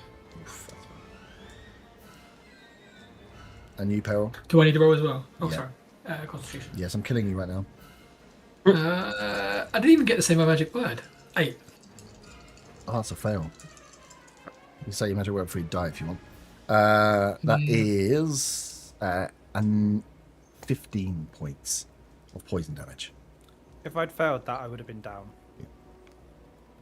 So how much do I take halved? 7, because round down. Jesus. So you take Can I do 7 that thing again? No, it's It's once once per turn, right? Okay. That So I take is 15 the damage. 2 plague dragons. Merrin, you are next. Merrin, Gimbar, Kos, Peril, Willow, Zilna. Wait, why am Oh I no, not level Merrin. 7? I was I left you on there from last time when you got 22nd. When you rolled good. Gimbar's up first, sorry. Gimbar, and then, Gimbar, Kos, Peril, Willow. So they're up in the air, right? They are up in the air. You give me a perception check at disadvantage, please.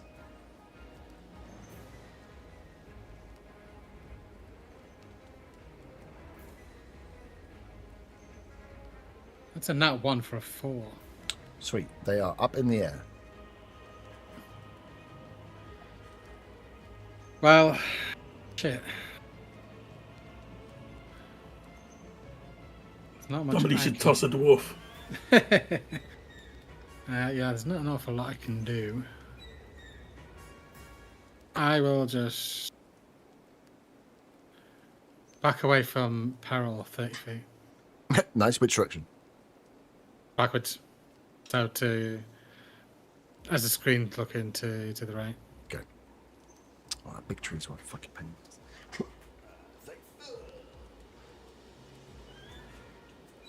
Nice.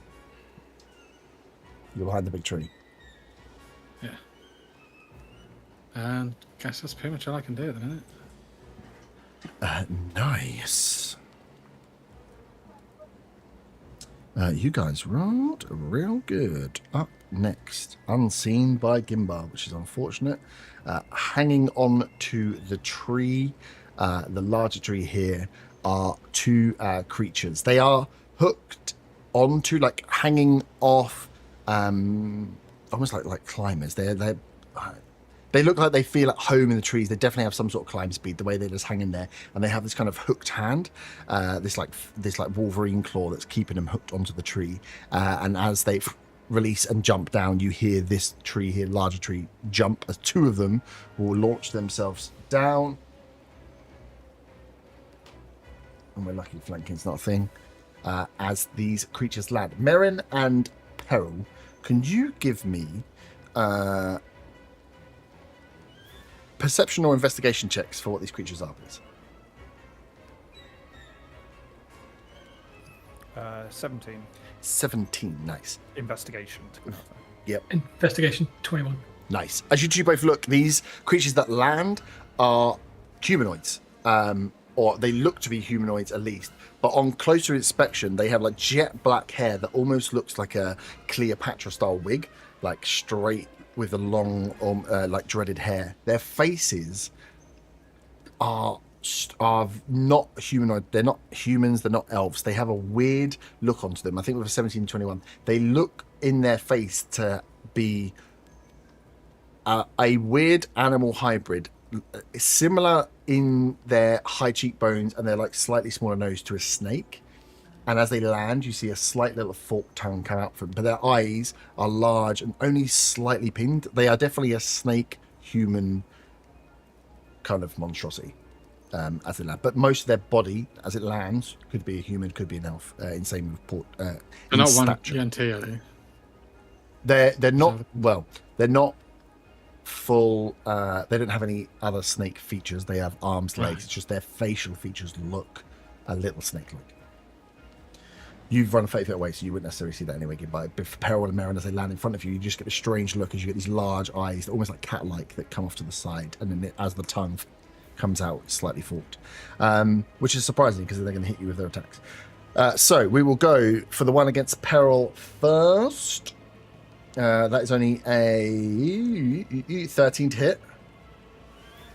Can I use shield? Oh, you can use shield. So shield goes up, gives you plus whatever it is, 5 to your AC. That's your reaction used. Yep.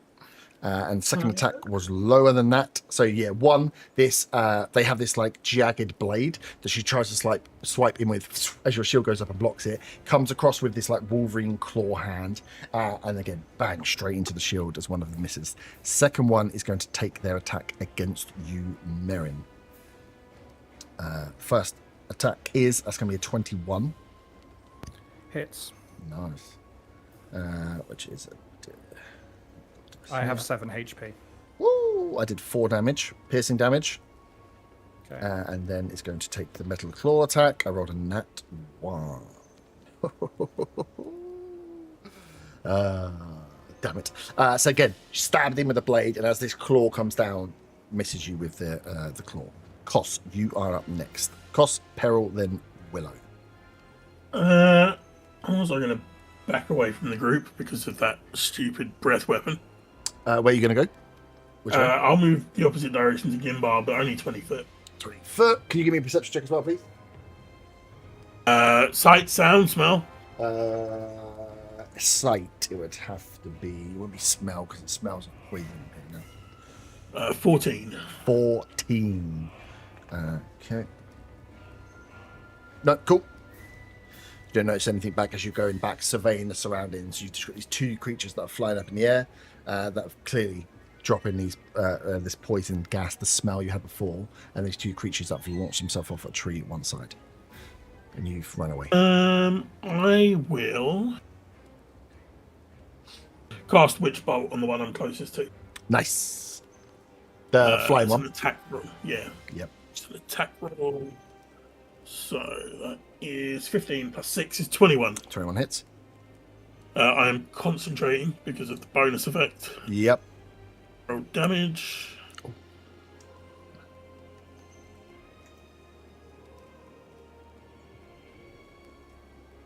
These stupid dice. I can't even make out what numbers those. That is 2 nat ones. Awesome. That is 5 points of lightning damage. Fucking don't do me too bad. 5 points of lightning damage. 2d12s and I rolled 2 nat ones. Oof. Hey. Teach me to do it on bloody D&D Beyond. Yeah, well, dice are finally coming good. They're finally coming good. Nice. That's you done, right? How high in the air is this thing? 30 foot. Then yes, that's me done for now. I will let you know if they move any higher or lower. Peril, you are up. You have these two that are behind you here. One either side. Merrin took one of the attacks for you, though. And then these two plague dragon things flying in the air. So these are the two snake folk people are monstrosities. The two larger ones would be classified as dragons. Monstrosities are different to aberrations. Yes. Okay. I'm going to cast Mage Armor on myself. Mm-hmm. That should put me at 15 overall.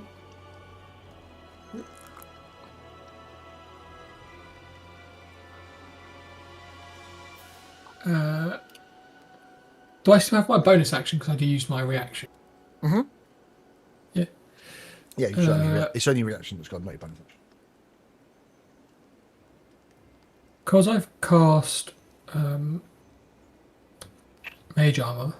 Yes. Can I cast?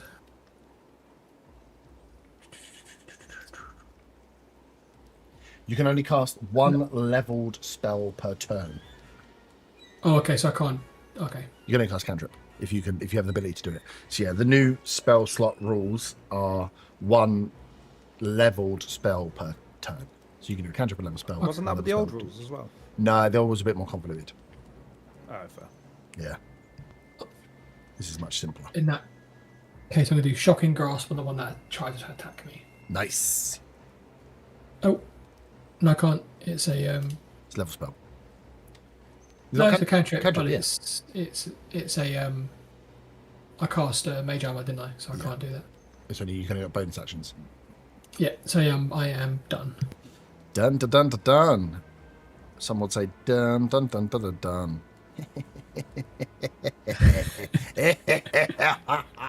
Well, are you up? Hello. Hello. Give me a perception I'm check. gonna. Sorry. Give me a perception check, please, to start. That's a 2 for 5. Wicked. Great. I'm gonna use a channel divinity to imbue my weapon for a +3 to hit. Oh. My weapon. The little snaky people. Yep. Is there a way that I can, Get to them. yeah, Yep. in a straight line? Oh, shit, I'm just kidding, Mary. Because I've got the charge attack where if I move Oh. 10 feet towards something No, I've on an just- attack. Oh my god, I've actually got this one tangled. You could probably get the one at the top. What, If you like, move running in the near air? Zilna. No, move near Zilna and then go across. Let me see. Yeah, you'd have to. Yeah, if I step to the side and then run towards How it. far do you need to run at them? 10 foot. 10 foot. Yeah. So you go. You could probably get either one. Yeah. So you go 5, 10, and then charge to the one next to or you could go for the one at the bottom. Either way, I'll go for the one next to, please. Next to Peril. Yeah.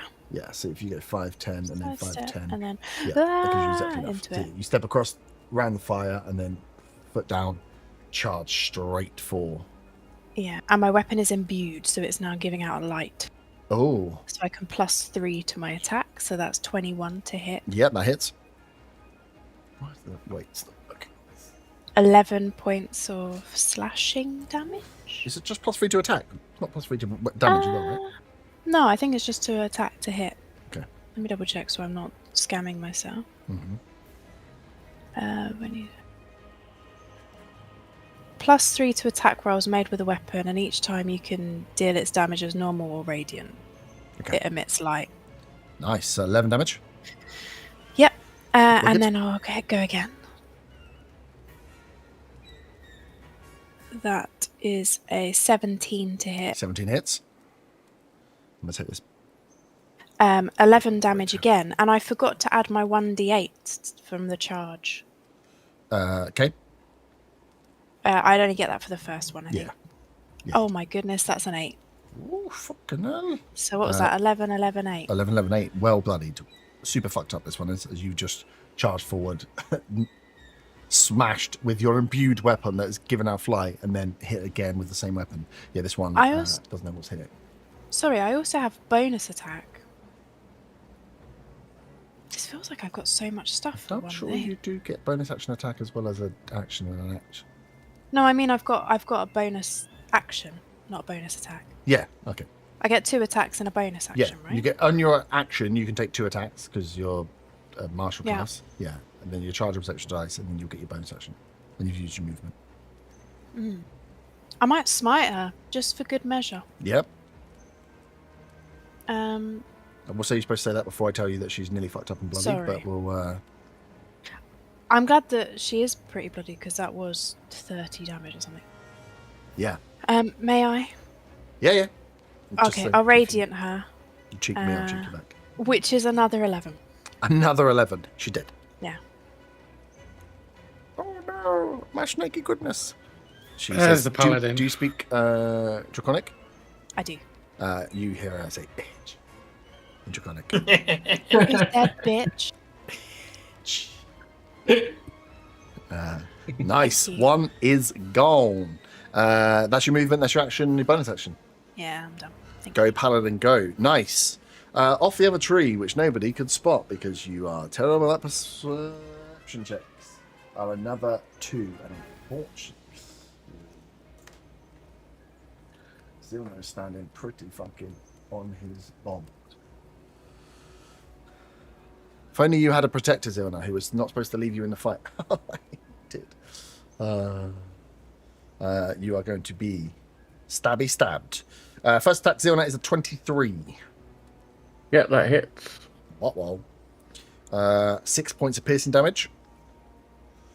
Yep.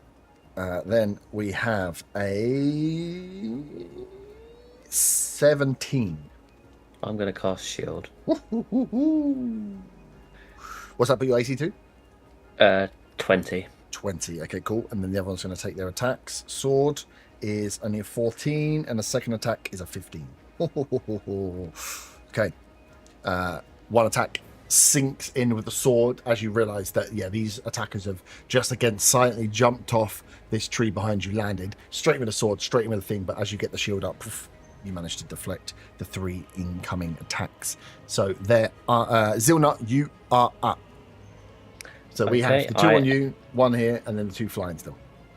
I am going to use my action to take Rufus out of the bag and activate him. Hiya. Where are you putting him?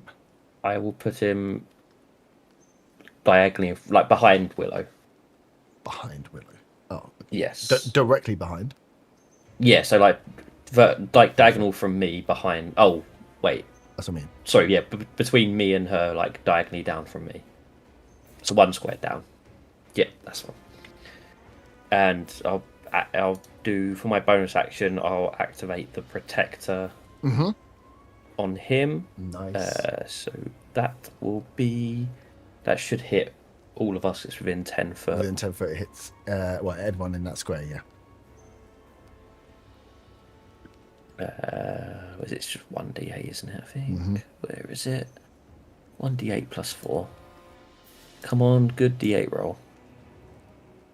Everyone gets 10 temporary hit points. That's there.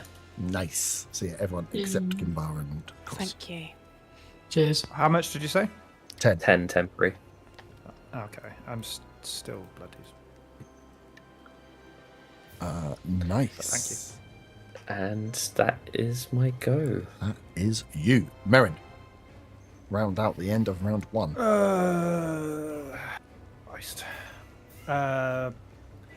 Bonus action, let's give myself some AC because I was at 13 and do a blade song. Mm-hmm. And for my action, I want to get the fuck out of Dodge. Disengage as an action, right? Yeah, unless you have something that makes it a bonus action. Well, I used bonus action for blade song. Oh, right, yeah, so you disengage. I will use disengage action and get the fuck out of Dodge. Diagonally, never show you southwest. Into the, forest. How far? Yeah. Full movement, 40 foot. I'm on 4 HP. Wait, what? Should be on more than 4 because you've got 10 temporary HP. I'm on 3 actual and 10 hit temporary, Nice. so I'm on 13. Nice. And You are I- 40 getting out of foot away. I will say that you managed to get yourself a nice little sneaky hiding point behind a tree as well, so you have some cover. Cool. Thank you. As Merrin takes off into the forest, ending round 1. One of these snake-like creatures are down, but we still have 2 flying, 2 on Zilna, and 1 by Peril. As up next are the Green Plague Dragons, who cannot do poison breath again, unfortunately. This one's down. That's kind of. I'm going to take this one off the board just so I know. This one is going to fly down to ground level and take its attacks against Mr. Vortanis. As it flies down towards you, you can just hear again, it laughs, cackles, and coughs all in one. And as it comes down, you just hear it say, Vortanis, the Whisperer is not happy. As its first attack is a 24. Peril. Yeah, that's gonna hit. That's gonna hit. You take first bit's not too bad. 4 slashing and 5 poison. Okay. And then it makes a second claw attack. It is second one is day 20. What's your AC go to with?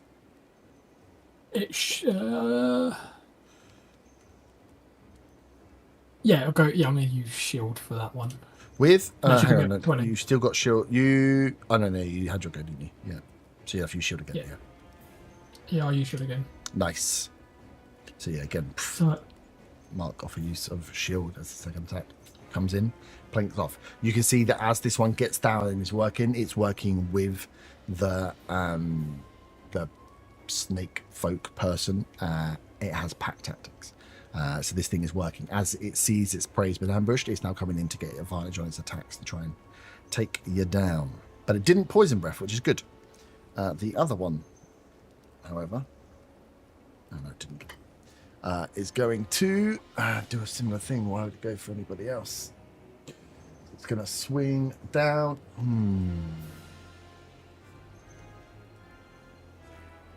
Yeah. I think it is.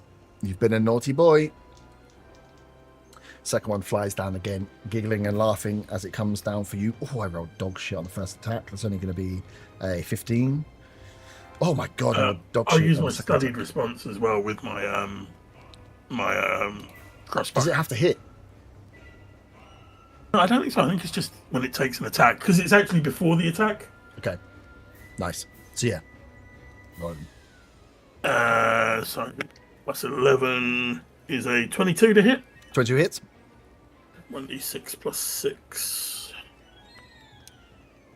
I can actually roll it twice because it's an... Wait, is this an opportunity attack or just a reaction attack? This is just a reaction attack. Then I can't roll it twice. That is 9 points of crossbow damage. 9 points crossbow damage into Is the that, back is that a of his damage type? colleague. Crossbow? Yeah. Yeah.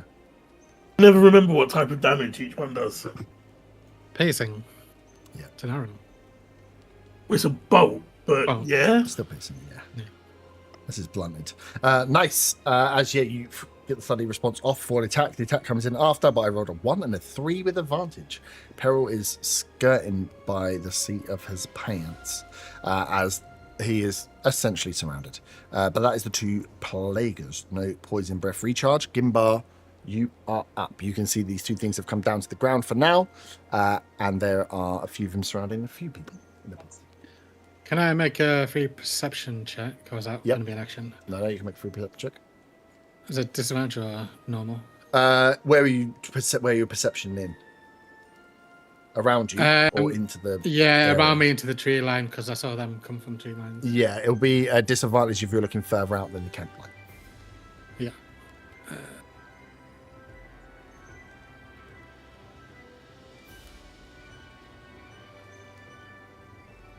I rolled a 2 and a 3. It's pretty foggy out there. Yeah. I will attack the plague dragon closest to me. Yep. I've got 40 movement, so I should Yeah, get you that. get to get there.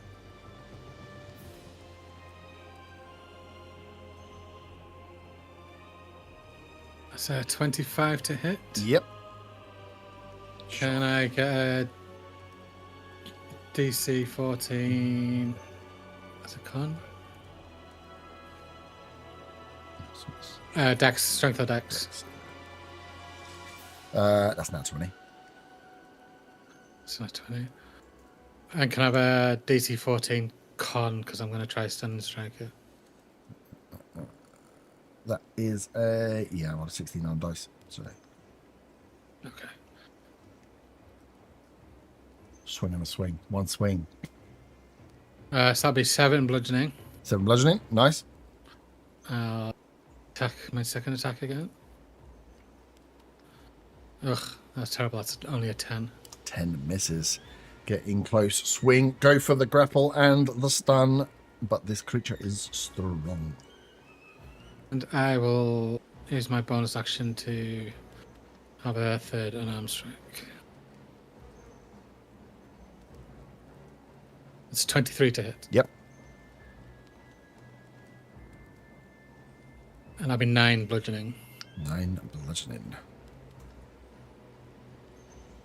I think the whole grapple mechanics with me being grapple, is that activated every attack? I don't know if it actually says. Let me check. Yeah, check. I don't think it's on. Doesn't sound like it would be, but Well, I mean, it's 2024. So it could be fucking. It's to do what you want rules. I don't think. I know think it's on the when you bonus hit a action. creature with an armed strike, you can use both a damage and grapple action. Only once per turn, yeah. So Once per no, turn, it doesn't need to mix it. Yeah. And that'll be me done. Nice. Perfect. That is Gimbar done. Right, the other Pureblood is up.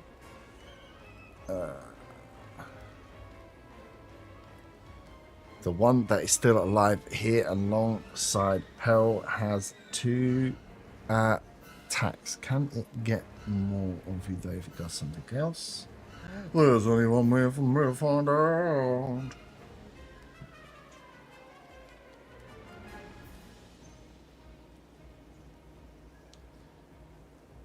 Them 2 are there.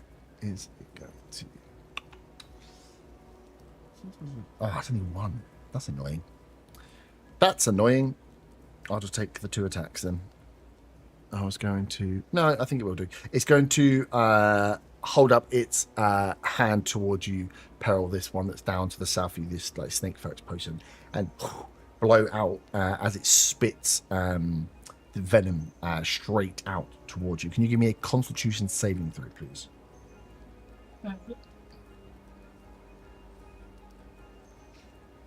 11. 11 is a fail. You take 6 points of poison damage. That's down to no more temp. That is its go, though. Would we make the argument that that is a Kosh, you're up. magical effect? Spit and Venom. Yeah. Uh, I'm just asking for future reference because I don't know how long this fight's going to go on and how difficult it's going to be. yeah, I need to check. I think so. It's weird, right? Because magical, like, it's so broad. What is a magical effect? Is a snake biting you a magical effect? But if the person isn't, I think so. I'll have a look. Okay, thank you. Cos, you are. It may save Peril's life as well, which is a bonus. For Peril. A couple of things. Firstly, because I'm still using this character sheet all wrong, there should have been 2 extra points of damage on that crossbow attack because it was a reaction. But whether you add it or not, I don't care. I need to remember for next time. Yep.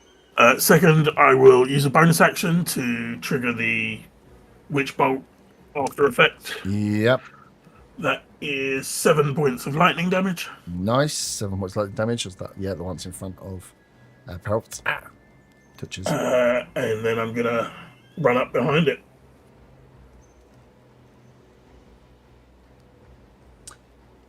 Okay. And because I hit with a crossbow and I have the mastery, it was vexed. Yeah. So I get advantage on a rapier attack. Is the other snaky boy within 5 foot, or is there a square between them? No, this is cool. 5 foot of that one. No, you would be on the diagonal. Yeah.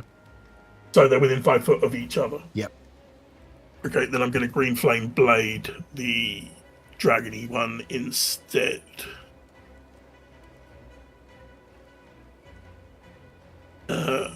It's my regular attack, isn't it? Yes.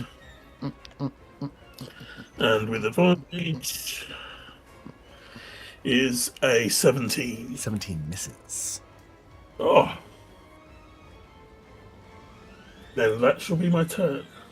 Roll. Okay, you get your thing back. How long does Witch Bolt last for? Just as long as you've got concentration?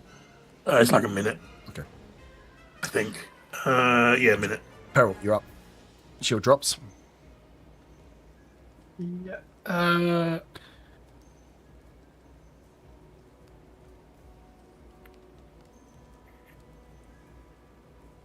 I will use a lot of my spell slots. You're a wizard, Harry. Yeah, I'm gonna.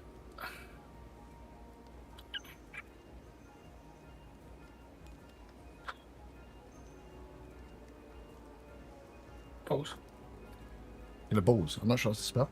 Yeah. They're all I'm nice to gonna- come together. Crying is a free action though, so don't worry about that. So is everybody else. I'm going to use Misty Step to teleport away to get some distance. Which way? Can I go behind Gimbar? Like, I think it's 30 feet. 30 feet. Yep. You can. Yep. Up to That's the my- tree.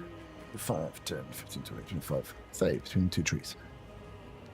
That was my bonus action. Yep. That would Yep. have been a spell slot, right? Level 2. And I get one free. I get one free Okay. use because of my lineage. So I've still got spell slots for that, but I will use a cantrip, and I will go for. Oh shit! Press the wrong button. I'm not sure shit is a Can spell I? either. I wish it was. Balls and shit. I'm going to firebolt the one in front of Gimbar, if Yep. possible. That is a 18 to hit. 18 just hits. Sweet. So that's 2d10 worth of damage. That's 15 damage. 15 damage. Nice. Cool. That's you done. Yeah, that's what I can do. Willow, you are up. You can see Peril has taken himself out of the combat. You have Rufus behind you, and a lot of enemies to pick from. There are two of the dragon things are within 5 foot of you. Yeah, I feel a little surrounded. The one directly in front of me, I'll just attack that one. Mm-hmm. And my weapon's still imbued.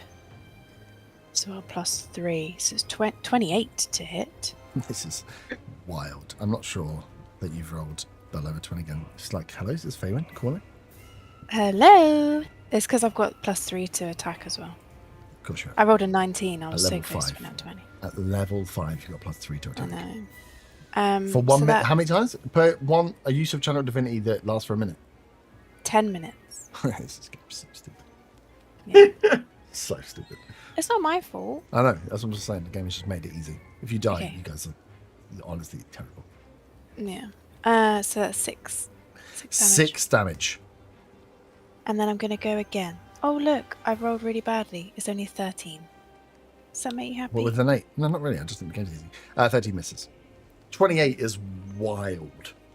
Yeah, I for a rolled a level 5 19 character. +6 +3 for my imbue weapon. Game card. Crazy. Nice. That one is getting there. But not bloody do it. I'm just seeing if I've got any other bonus actions that isn't a smite.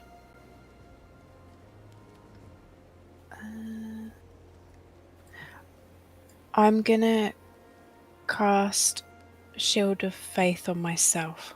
Ooh, okay. So I'm concentrating. Yep. Widow is concentrating.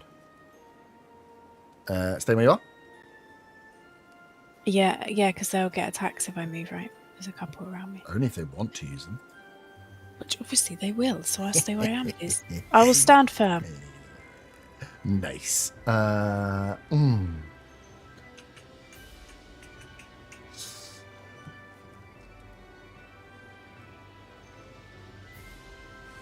the range? 20 foot. Okay. One of these is going to break away from you, Zilna. So we'll leave your attack opportunity range 5, 10, 15, 20, 30 to start chasing towards Peril. Your choice if you use your reaction or not. No, I do not want to use my reaction for that. Okay. I like baiting reactions. It's always fun.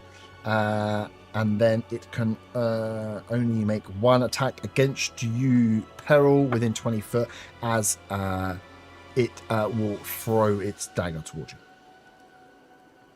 you. That is a 21. Yeah, that hits. That is 7 points of piercing damage. I am down. Peril goes down. For the poison question, Yep. just going back for the magical effect, are you making a decision moving forward, or is that? Yeah. Okay. It's really I suspect not. oddly because worded. It's not. It's a bit like if there was poison on their weapon, I guess, Yeah. which wouldn't be. But It says if it's a spell or if it says the thing they are doing is particularly spellbound. So we'll call it out on the attacks as we're going through. I think being part snake and spitting venom would make it more like a snake's ability than it would be a spell. So we say on this one no, but other ones will have spells. So I'll be able to say this is a spell attack, and it's very obvious that it is. But I'll make sure I mark it up on the cards when I'm going forward because I hope Bruno's monsters. So. thank you. I will watch for it going forward. But yeah, this one is because they are more like snakes. This is more like actually having venom and spitting venom. So it's a bestial ability rather than a spell attack. Peril is down. You hear as Peril goes down, the in Draconic, the one that's taking it down, turns back and says, "He's down. The Whisperer will be happy." But they're all in a fight, which is not so good. The other one is going to attack. I forgot there was another one there. It's going to take his 2 attacks against Zilna. Sword attack is 18. I will shield again. You sure you don't want to use that reaction on an opportunity attack? Yes, I think shielding myself is much better than doing one damage from an arm strike. Second attack is a 17, which will miss again. That's you. So again, this one, 2 sword attacks. A sword attack and a claw attack makes no damage as it is your turn, Zilna. you'll get your reaction back. Okay. I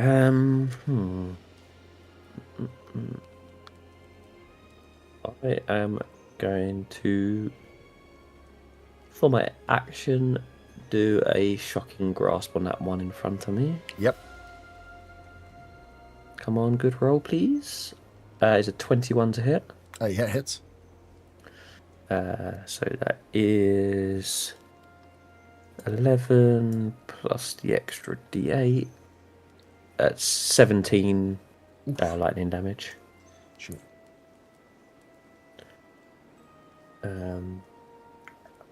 Takes him to nearly blooded. Okay, and I will.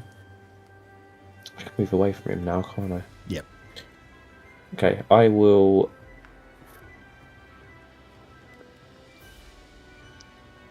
I'll head like 15 foot north.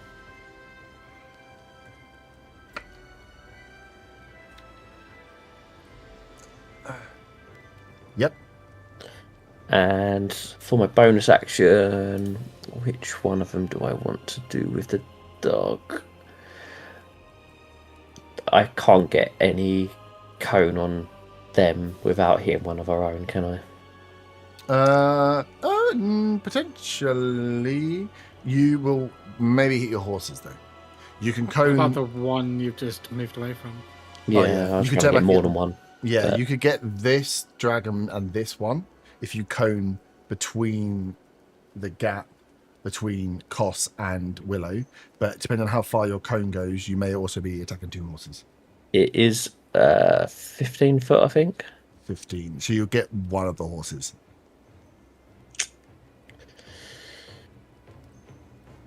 Google's HP of horses. And I won't. How far is the dragon from the other one? That's 10 foot, or is that 15 foot?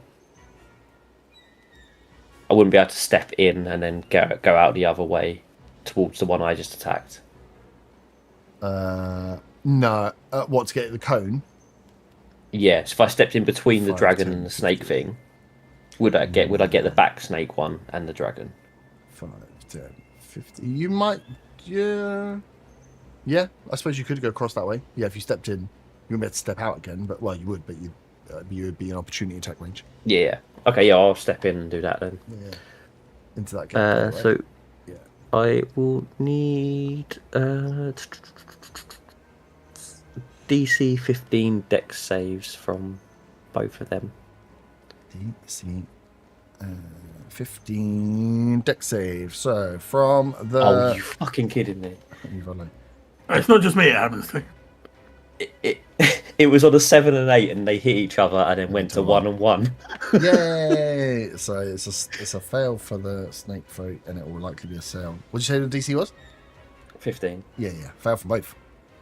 Yeah, well, they take 2 fire damage each. Oh my god! On a fail. One of them starts laughing. 2 and 1 that was after. 2. That's the first damage. That. No, sorry, wrong one. That one. 2.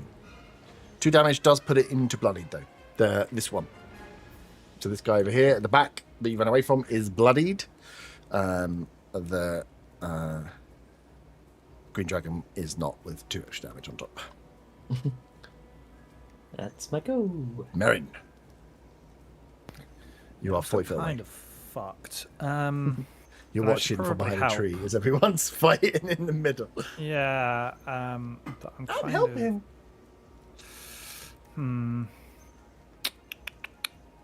Do I want to try and attack things, or do I risk? Stuff? Yeah, you can see this one's just taking damage. This one is definitely hurting, the one that's up here. You are 40 foot away, so it's just what diagonal direction you want to take in. You could make it in because you made it out. Back to How where are you were. how are the dragony boys looking? One is this one is looking a little bit worse than this one, but neither are bloodied yet.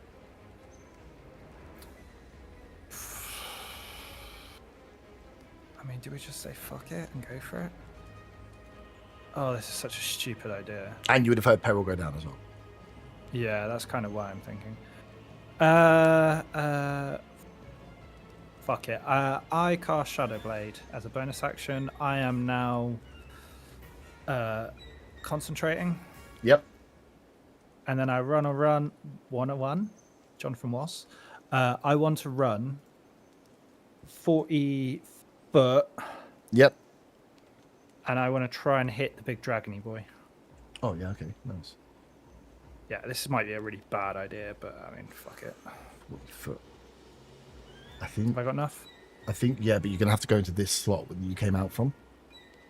Yeah, no, I'm aware. Yeah, Okay. yeah. I was expecting that. Yeah. I thought, Yeah.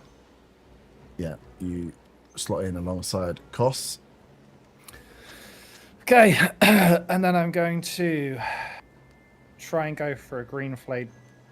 A green flame blade.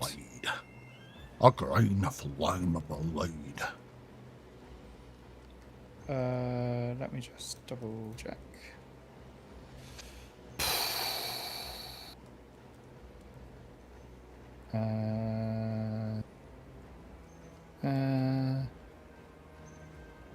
Is it dim light?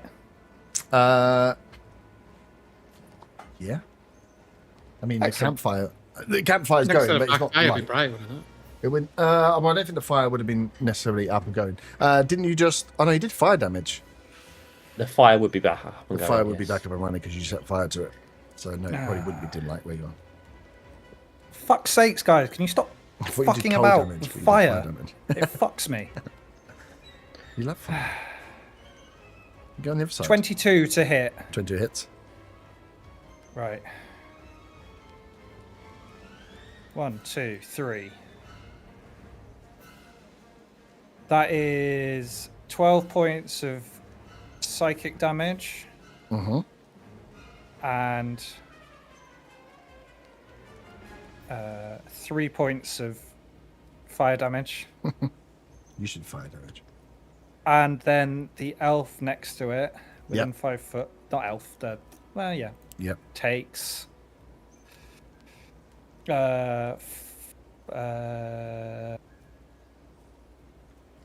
1d8 plus 4, 6 points of fire damage. 6 points of fire damage. Nice. As the sword goes in, the flame dances from the dragon to the snake folk. Both of these green dragons are looking equally messed up, quite close to bloodied. Fuck. Okay. That's my go. That is your go. Round 3. You are fucking with my dragons. And I don't like it. And roll for breaths. Oh. The one they want is dead.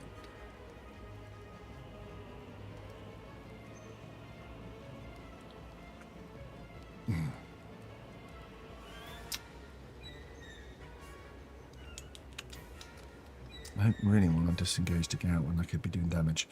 Oh. No. Pack tactics. He's going to go for Willow with the 2 plaguers that have now been surrounded themselves. They're going to try and fight their way out rather than disengage and fly. So he's going to make his 2 claw attacks against you. Willow gets advantage on them. Oh, I rolled dog shit. First one was a 12. Second one was a nat 20, baby. My AC is 20. Does that still hit? 'Cause Nat it's not. 20 always hits.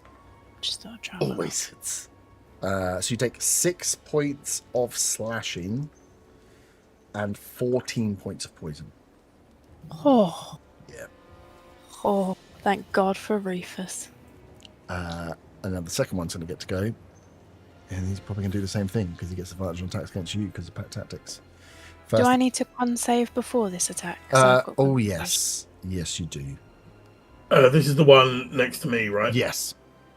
I'll study responsive one of Yes. these. My con was 18 to 18, keep up cool. So you shield. keep up shield of faith. There's the second one. Brand 21 to hit. 21 hits. Actually, 23, because I always forget the extra bloody 2. 23 to hit, and it's a D8 plus 8. That is 5 plus 8 is 13 points of rapier damage. Woo! Shit, that one is definitely the one that you've hit here on the left-hand side is bloody. Yep. It still gets to make its attack though, right? Yeah, it still gets to smack her twice. Nice. I think it's going to miss that. First one's 16. No, I miss. Wow, come on, dice. Second one is a 3 and a 30, so it'll be a dirty 20. Meets it, beats it. Uh-oh, 6 points of slashing. I'm down. Woohoo! Shit. Willow also goes down. Can I say in Draconic Slag as I fall down? Yeah, and they just laugh. Thanks. The whisperer will be happy. Gimbar, you're up. You've just seen Willow go down. Behind you, Peril was down. So hope you got a healer in the This party, is- right? Yeah. Yeah, I guess I'll attack one in front of me.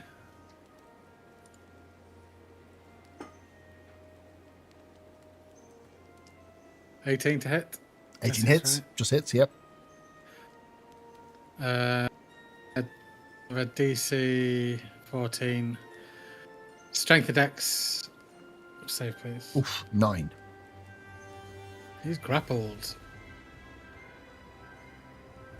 And that will be 11 bludgeoning. 11 bludgeoning. Nice. He goes to bloodied. I just need to check the grapple thing. I think I get advantage now.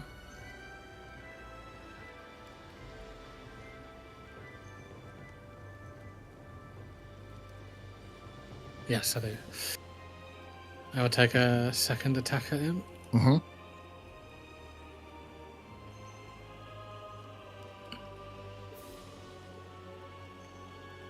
$21 to hit. Thank God for advantage. Yep.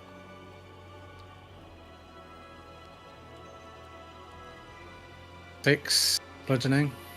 6 bludgeoning. And I will bonus action spend a focus point, flurry of blows, which gives me 2 more unarmed attacks. Punch the dragon. 25 to hit for the first one. Hits. 9 bludgeoning. Yep.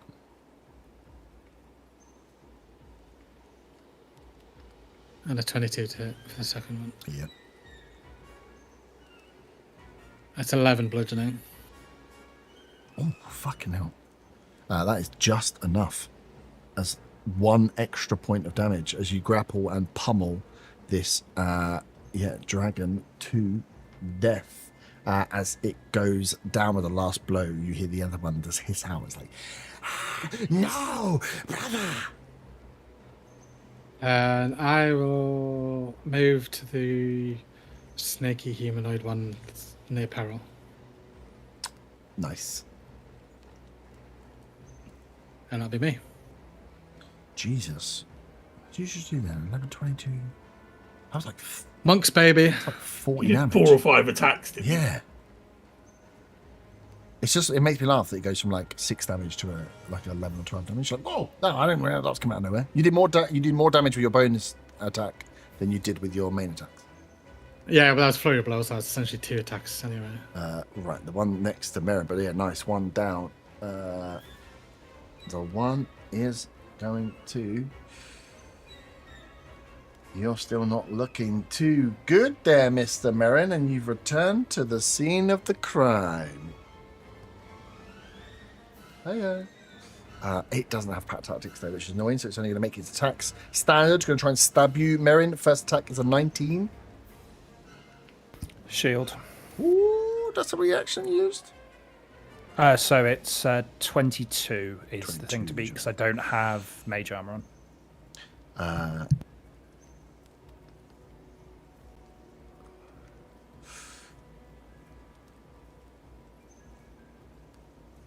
Okay. First attack is going to swing and hit your shield as the other dragon is going to look to this out of Kos and Kos, you speak Draconic, right? Mary, do you speak Draconic? Yep. I do not. No. You do not. So Kos, you hear the dragon thing in front look to this as the first attack misses against Merin, looks to this snake folk and just says, "Kill Votalis." And it's going to turn and 5, 10, 15, 20, 25, 30. Make its run. Does Rufus get an attack of opportunity? Oh. Does Rufus And- get an attack? I don't know. if No, he Rufus doesn't is an have actual- any melee attack. And does Gimbar get an attack of opportunity because he passes him? No, he has to part. He would pass 5, 10, 15, 20, 25. Like if he goes directly diagonally. Yeah, if he goes directly diagonally, he would do. So, no, he can just go there. But at least he's closer. I brought him closer. Sweet. So he's going to turn and run. He doesn't have his attack. Second attack doesn't have range, so he cannot do it. But he's been told to kill Voltanus. Kos, you are up. How far will 30 feet get me towards the dead wizard? 30 foot closer than you are now. Well, it depends which way. I mean, you kind of fucked. 5. No, straight line. It'd be Misty Step if I do it. Oh, misses that. I was going to say, 'cause there's like a million people in the way. 5, 10. Man hasn't been hit and he's leaving me with 3 fight the dragon. 30 puts you on top of this dude here, so you'd have to go to the next to Gimbar. Do I leave Marion and try and save the wizard, or do I stay here and help Marion? To be clear, Merrin was going to do the exact thing that you were doing next turn. Fine, then But I you, will. you don't know that in character, so do what your character would do. It's fine if I go down. He's already down. I'll bonus action, use my Githyanki Misty Step Yep. to go over there. Gimbar, a Githyanki appears beside you. Didn't know I could do that, did you, dwarf? And then I'm going to green flame blade the one in front of me. Oh, nice. Blast 9. That is a 19. 19 hits. These things are much weaker. What is the damage? 1d8 plus 3, is it?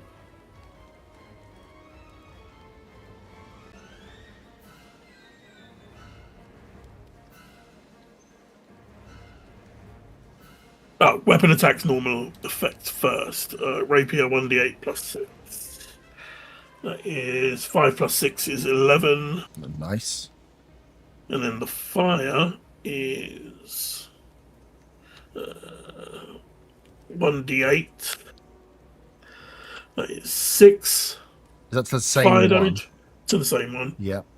Cool. And then 1d8 plus spell casting modifier To to the the other one. second is 10. 10. Nice. Fucking hell. I named these by who they were standing next to, and now they're not standing next to anyone. Nice. Cool. Neither of them are bloodied, but both of them have taken significant damage. All of the remaining snakefolk people are about the same level of near bloodedness. That's my go because I used the bonus action. Actually, no, I've still got movement. I'm going to move around yeah. and put myself between Of them. course you have, yeah. Fine. You run so fast you knock a tree over. Cool. As you get in front of and provide a human shield to the wizard Vodanis. Peril, can you roll a death save and send it to me in Discord, please? Willow, can you... Oh, shit, you do the same. Yes, sir. That was quick, wasn't it? Up next is the one next to Zelda. He heard the call. 5, 30. He's not going to get anywhere near. I tell you what he's actually going to do. He's going to help. He's going to get up behind because he can get behind and attack Gimbar. So this one's going to take 2 attacks against you, Gimbar, with a sword. That is a 16. Beats it. Ooh, I think I will use my reaction to deflect the attack. Fuck you. Although, is that exactly what I wanted you to do? Probably. Because now you don't have a reaction. So that would have been 8 piercing. Yeah, I take all of that. Okay. Is there any other effect to it? No, it's just the first attack. I will then spend a focus point and deflect that attack back at him. I need what's a DC? It's a 14 Dex DC save from you. That is a 7. Okay. That'll be 12 damaging, whatever damage it was. So mental that I can do 6 Yeah. damage to you and you do 12 damage back to me. 2d8 plus 3. Yeah. I took your dagger and I turned it into a fucking missile. Right, which one attacked? Fucking. Well, you use the momentum and more Yeah. force is added to Oh, it. of course. Was it 12? This one is Yes. well fucked, well bloodied in single damage. As it goes in for the big attack, and you turn it round, it stabs itself. It will take its second attack against you though with the claw. That is a 17. That hits. That is 2. That is 6 slashing Mm-hmm. and 4 poison. So it becomes 2 because I'm a dwarf. Mhm. Big up the dwarfs. Big up the dwarfs, but the 6 slashing doesn't. Yeah. That's its go. The next one is the one in front who could have just run away without taking.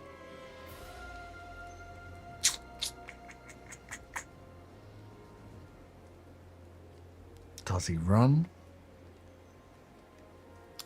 Does he run? One moment, please.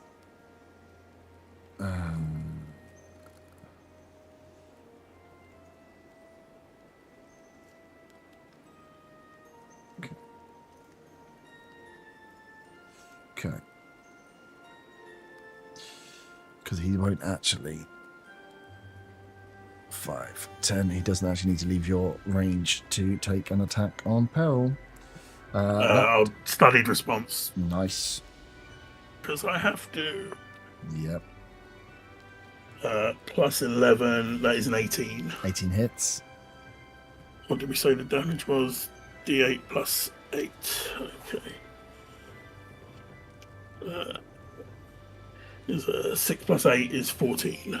14. He is standing but very, very fucked up as he will stab into Peril. Peril, you have 1 fail.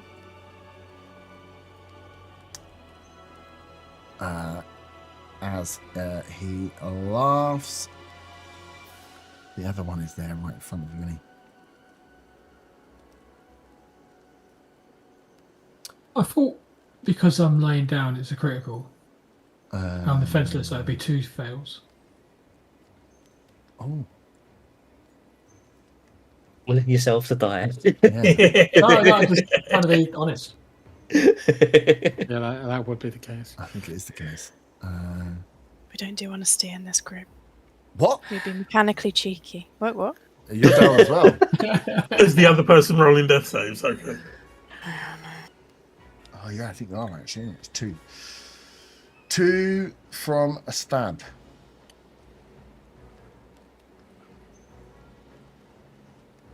Start so you finish. Yeah. Yeah. Let's do it. Recorded 2. Nice. So Peril could be dead already. Uh-oh, SpaghettiOs. Nice. That one was fucked up. And then it will... it only had... I won't be mean. I won't pick up the sword that I threw into you and stab you with it with the second hand because it did lose its attack. Although that would be quite funny. Zilna, you are up. ZP... Yeah. You're up. Okay. You would have seen this How happen far- though, as he stepped down. Yeah. I will say he has now picked up his. So now this one now has his sword back and the claw after throwing it at Peril in the first place. How far is Peril from me? 5, 10, 30, 35, 40. Fuck. Okay. Shit. Okay.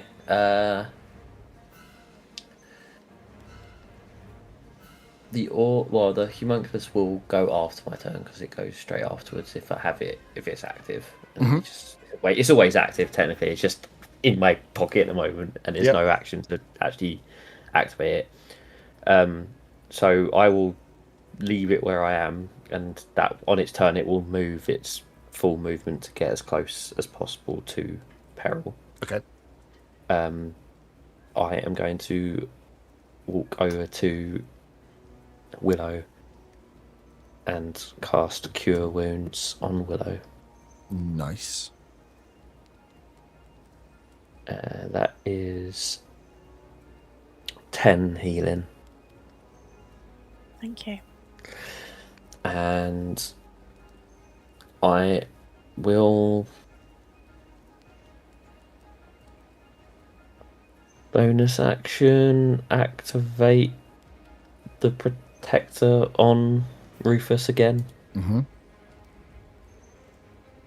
to give temporary hit points back again.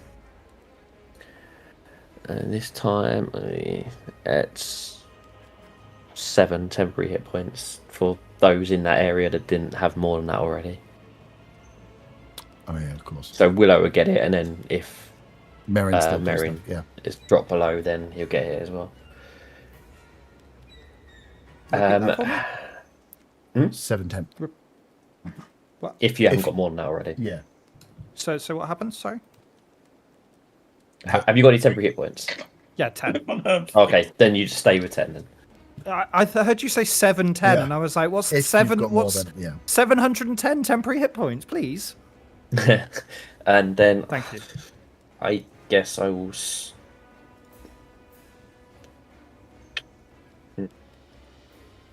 Can you stand me up, please? No, you're not stood up. Hello, you have to stand yourself up with half a movement. Oh, please. Actually, yeah. I will then use the rest of my movement to head closer towards Peril. Without going next to the... Yeah, so do you want to come south, or you want to go up and north and round?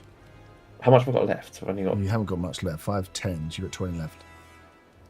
I guess get I'll to, go like- south. You can get alongside the way. Oh, yeah, south might be... Because that one's there. So if you go... Yeah, I'll go south, and then after my turn, the homunculus will go to the north while also avoiding How far can you move? being in range.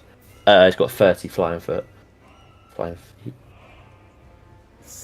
So it can get in touching distance. Just 1 square north of... 1 square north of Kos. Oh, so, okay. Oh, fuck. I didn't realise it could have got within touching distance. Shit. Yeah, I thought you were going to try and get... Oh, well, it's too late now. Shit. Merrin, you up? Oh, that song's in my head. I'm really enjoying it at the moment. I've never enjoyed that song so much in my life. Reese, why am I enjoying I'm actually it? going to be gutted when I can't actually get my little doll and sit by the shop entrance and do that as you walk. Merrin, you're up. Wait, I'm up before the dragon thing next to me. Oh, sick. Yeah, that's at the beginning around you at the end. Oh, of course they attacked. Yeah, Yeah, there's that yeah, favour. they've gone already. I mean, the fire's gone out again. It's still there, isn't it? The fire is still on the fire, yeah. Yeah, so you have this dragon thing in front of you is bloodied. Yeah, we'll just go for a booming blade on it. There's only but there's only him there.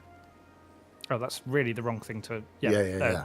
I rolled a D8 instead of a D20. That's not the right way. Yeah, he's the only one there. That's your booming blade. Oh, booming blade. Oh, sorry, no, I thought you said green blade. Green flame. Oh, booming blade. Interesting. Well, it doesn't matter. It's 15. It probably doesn't hit. Ah, it doesn't hit, no.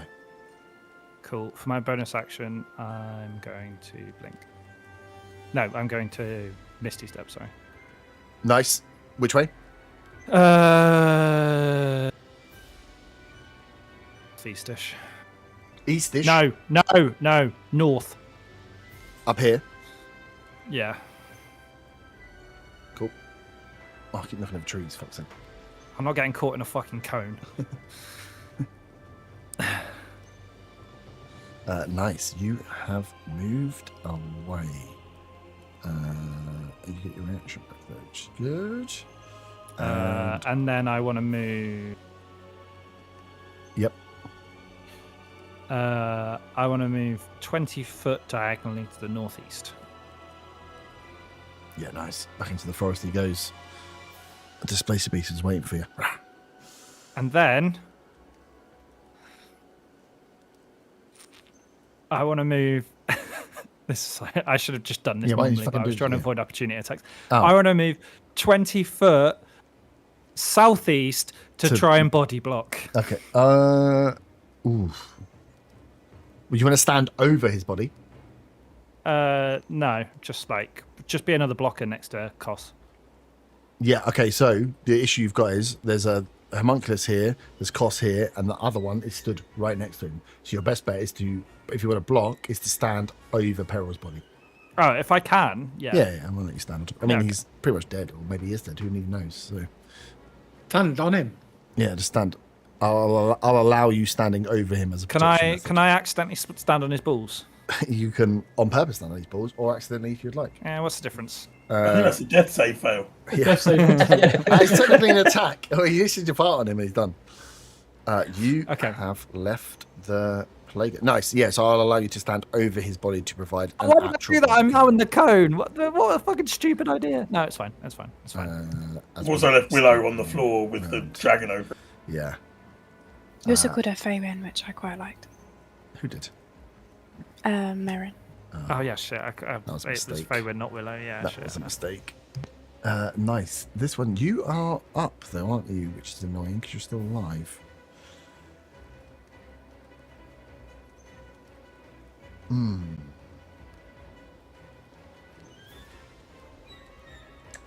Faywin, give me a. Faywin? Who's Faywin? Ah, so you fucking said it now. Willow, I give send me. in John. Give Du- me a. du- du- du- du- du. When did you ever send in John? You sent John away. Can you To give me people a there. performance check for playing dead? That You is are a not- 22. 22, nice. You were knocked out. This thing is going to fly away because it got well fucked up and its brother's dead. So it technically would leave your attack of opportunity range if you would like to take a swing at it, but then it would know you're there.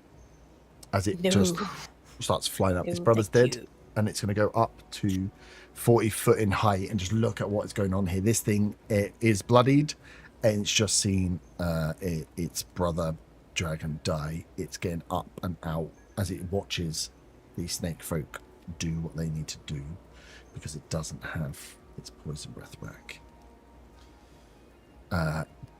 Gimbar, you are up.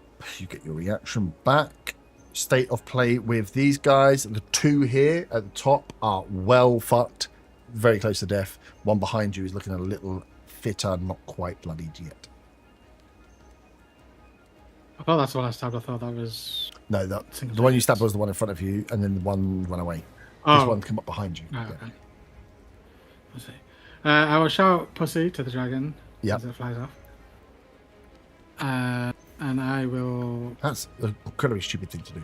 Can you roll an intimidation check for me, please? It's going to go well with a -1. Yeah.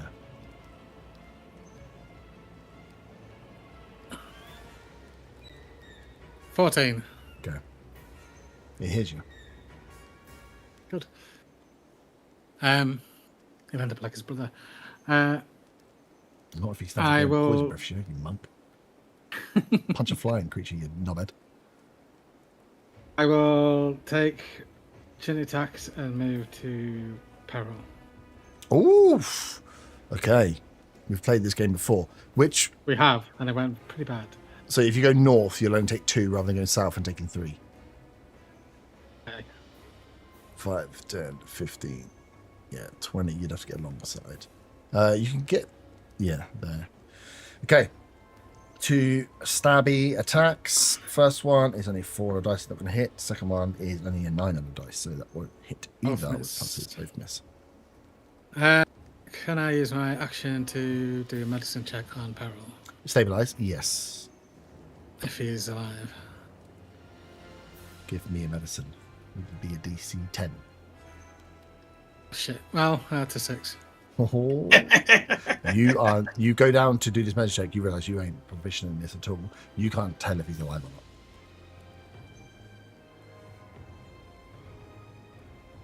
not. You can drag him out of the way. You've used 5, 10, where were you? Will he get 10, 15. Oh, yeah, you'll will get he damage for dragging. be getting opportunity attacks from the one who hasn't taken the action already? No, because what we're saying with essentially Merrin is providing full cover for peril by standing over. Okay. his body. Yeah. It's forced movement as well, isn't it? He's not moving himself. True. Yeah. True. In that case, I'll use my bonus action to step of the wind. I just want to see if that's a focus point or not to do this. Your choice. I'll allow you to use your grappler feet on here, so you just use standard movement to drag him.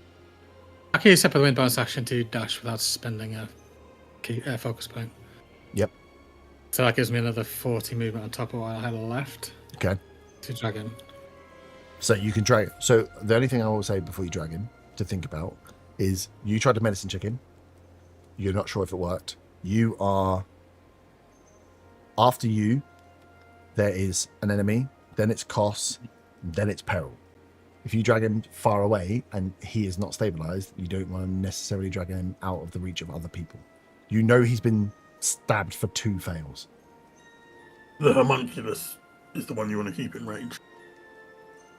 Yes, but goes after. It goes after zero. It goes after 0. Yeah. Which is Essentially, after yeah, it's you, Kos, and then it's a dice roll. So between me and Kos, is there an enemy, or is that the Yes. homunculus? The one that you just left behind. This one here. No, between me and Kos. Yeah. Is it Oh, me, no, between you and homunculus, Kos. Oh, Kos? it's you, homunculus, Kos.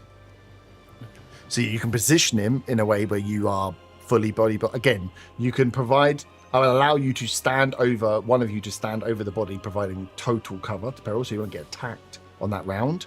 But moreover, between you and Kos, you need to find a way of stabilizing him, or it goes to a dice roll. You know he's got 2 fails, at least. And the homunculus be? Can people pass through that space? Can enemies? Can we? Yeah, if you choose to not block each other, you can pass through. Right. Essentially, what I want to do is, it's not drag him too far, but I want to drag him so. Essentially, I go next to the one that's next to Kos, the enemy. Yep. North of it, and I want Peril's body to be north of me.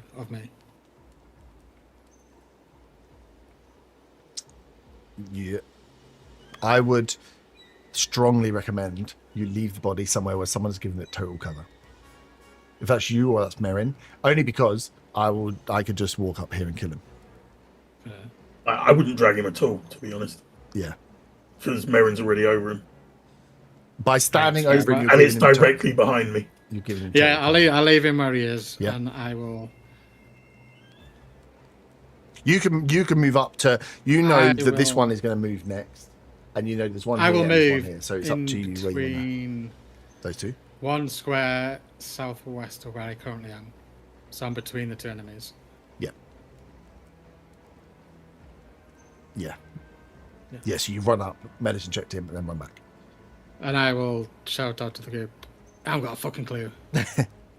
You've got a bonus action. So your action would have been a stabilize. So you still have a bonus action. Is there anything else you can do with it? Well, You it would depends need if to I had step to enough win. movement to do that without having to bonus. To action move anyway. 5. What's your full movement? 40, 40. 20, 25, 30, 35. No, you've got 5 foot left. Um, To go on a diagonal to check underneath Merrin's legs. Realise you don't know what you're doing, run back. That would have been 35 foot, 20 foot there, 15 foot back. I will bonus action attack the one that's diagonal with me then. Yep. Yeah, if you can pin this one down, it ain't going anywhere, I will say. It's the only one that goes between you and Kos. That's 23 to hit. 23 hits. 7 bludgeoning. 7 bludgeoning. Takes it to bloodied. And then that will be me. Okay, so it is up next. You have run towards it. Green Plaguer is watching. How are you looking, Gimbar? I am not bloodied. Okay. I have lost 20 HP. Yeah, I don't think it's going to try and run. 5, 10, 15, 5, 10, 15, 20, 25. No, it's going to use all of its movement just to get to Merrin. It doesn't make sense. Okay, it's just going to make its 2 attacks against you. You are right up in front of it and you've just punched it. So it will get you back. That's an 18. Hits. Oh, fucking 1 on the dice. 3 piercing. And then the second attack is a 15. That doesn't hit. Okay. I've got a 1 on the damage dice. Koss, you are up. Well, I don't have much choice with my action, do I? I'm going to have to try and stabilise him. Medicine And check. my medicine is just ask not her, much did I better than get the my- dwarves. Have I used my action or have I got it back? I can't You get it back. remember. You didn't use it on your go. So you got it back, yeah. Yeah, you get it back Just on so I your turn. No, I've just got it. Just so I know. Yeah. So medicine check. Medicine check. The skill medicine. +1. That is Odds are in your favour. 5 on the dice. 6. We're as good as each other when it comes to medicine. I've I've got a +3 as well. No other choice, to be honest. I don't have any Yep. curing or healing. And that is my action. And You still have it's your action. You got bonus action. You still have concentration on the witch bolt. I know. I was just debating whether or not I want to provoke the dragon at this point by inflicting more lightning damage. Give me. It did just call it pussy.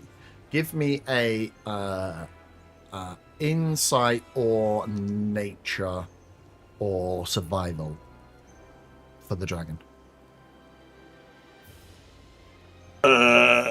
We'll do nature. That's a +6. 18. 18. The way this thing sprung up into the air and is backing up, you get a feeling that it has preservation of life as an animal. You've seen this before. This is an animal that is not going to fight to the death. This is like an animal that is going to preserve its life if it can. We'll use the concentration and do the witch bolt damage then. Nice.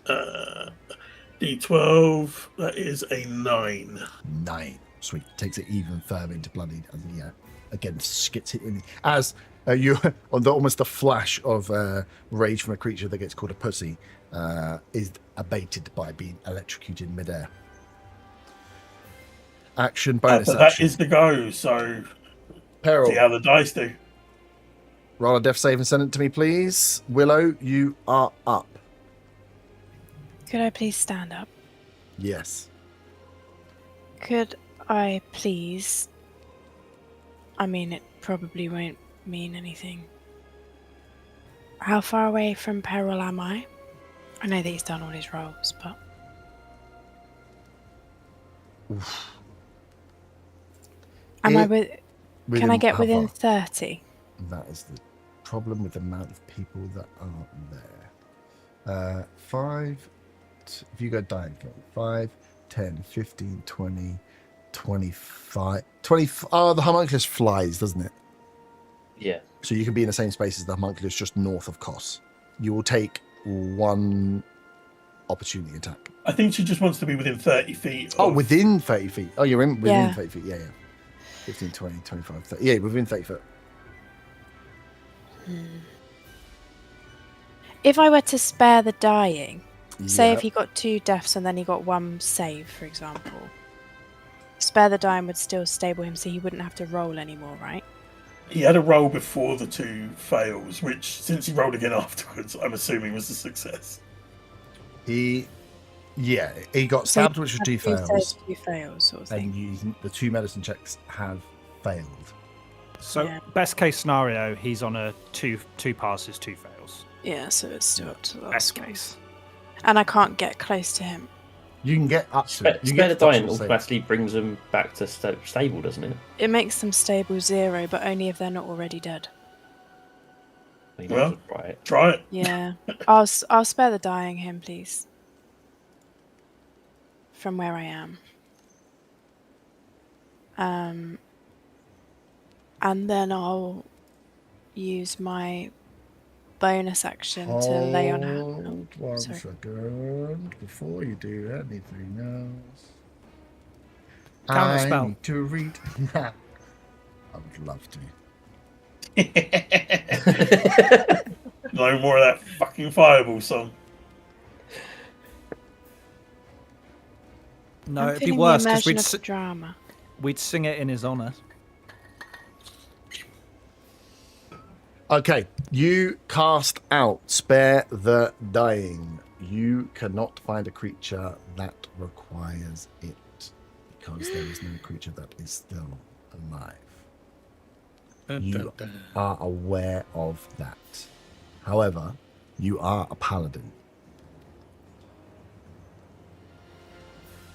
You can burn one of your channel divinities to roll a... How should we do this? If you burn a channel divinity and roll the save on it, then we can give an additional death save throw, another round to Peril. Yeah, I'll do it. Yeah? Absolutely. So you use up your last channel divinity. A Yep. saving throw comes from him. If your channel divinity requires a saving throw, the DC equals your paladin spell save 14. So That give helps. me a... What is...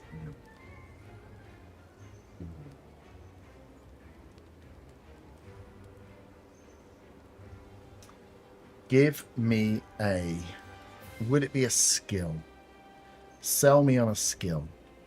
Because I don't think it would necessarily just be religion. You are calling on your god to Morgana. perform a miracle and extend Persuasion? for... Persuasion's a bit good. Performance to pretend I'm a really good paladin? We could go persuasion, I suppose. It's your spellcaster modifier, isn't it? Yeah. Okay. Give me a spell. Essentially, it's a spell attack to beat your own DC. You have a +6 Yeah. to roll higher than a 14, which will give Peril one more death save. So am I rolling just for persuasion? You're rolling a persuasion against yourself. Like a persuasion check. Yeah.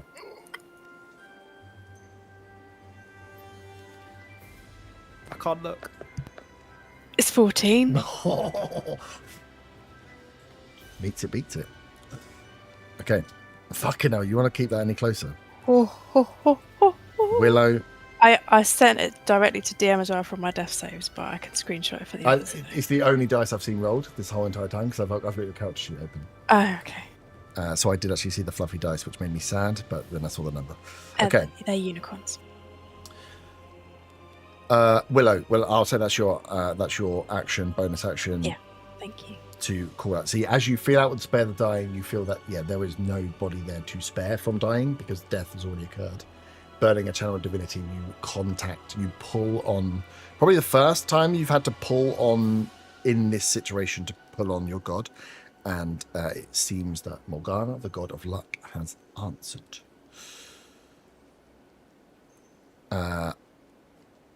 All of this has happened 30 foot away. There are two near-dead snake folk who are in front of Kos and Merrin. As Merrin, you still provide full body cover. They still get their attacks. So one is going to go against Kos first. Studied response. Oh, you fucker. I keep forgetting you've got that. That will be a 17. 17 hits. Yeah, these guys have only got 14 AC. D8 +8. Oh, shit. He's only got +8. +8 because it's a reaction. He's only got 5 life. Well, then he's dead.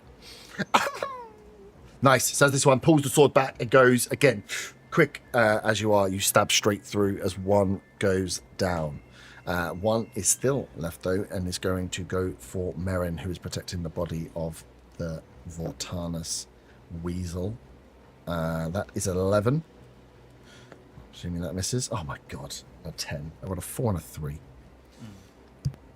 Would have been way more fun to kill Merrin on top of killing Peril, but 2 dead bodies on top of each other. the two elves that held hands, falling and slumping, would have been a really good thing. But I'd rolled shit.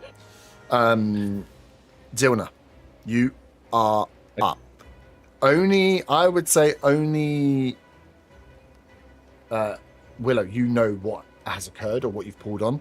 So the rest of you are still fighting and protecting as if nothing else you've seen has happened. Yeah, I Like don't divine know light. that he's... You just, all you know is he's down and he's not moving. Okay, And well the then... 2 of the party are really shit at medicine. Really shit at medicine. I am going to cast Cure Wounds, and I'll use the reaction of the homunculus to cast it through Okay. the homunculus. That would be at... I'm going to do it at 2nd level. Mm-hmm. So that is... The dice now. Oh, Jesus Christ, that's a lot. That's 29 healing. Oh, Jesus Christ. It's back up to They full life. fucking boosted that so much, haven't they? The healing He's is healthier than the man standing over him. I know. Okay, so Peril. 29 healing would have put me at max HP, Yeah. over max HP. Peril, you were a goner. You were, as far as you are aware, were gone. And then your breath comes back as you open your eyes, looking straight up into the gooch of Merrin, who stood over your dead body. You I have... think I'm wearing a kilt. Mary just there teabagging him. Yeah. But you are alive. That was cure wounds on the homunculus, right? Yeah, through the Okay. homunculus, yeah. Well, you still have and 2 then- enemies standing. My bonus action, I'm going to change the form for Rufus to be the Force Ballista, Yep. and I'm going to shoot at the one that's in the sky. Ooh.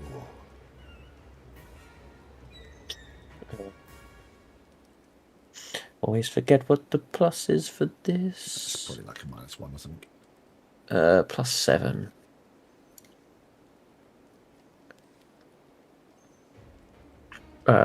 So that is 23 to hit. Yep. That is, come on, good damage. That's 11 force damage. 11 force damage. Big force blast hit as this thing is flying, stays up, but it is on single-digit health. It is death's door. And I am... Oh shit! I've seen the red. Are you done? I'm gonna move behind the tree by the horses. Yep. Just to kind of distance myself, having known they've done the breath before. Just in case they get it back and do it again. Nice. Merrin, you are up.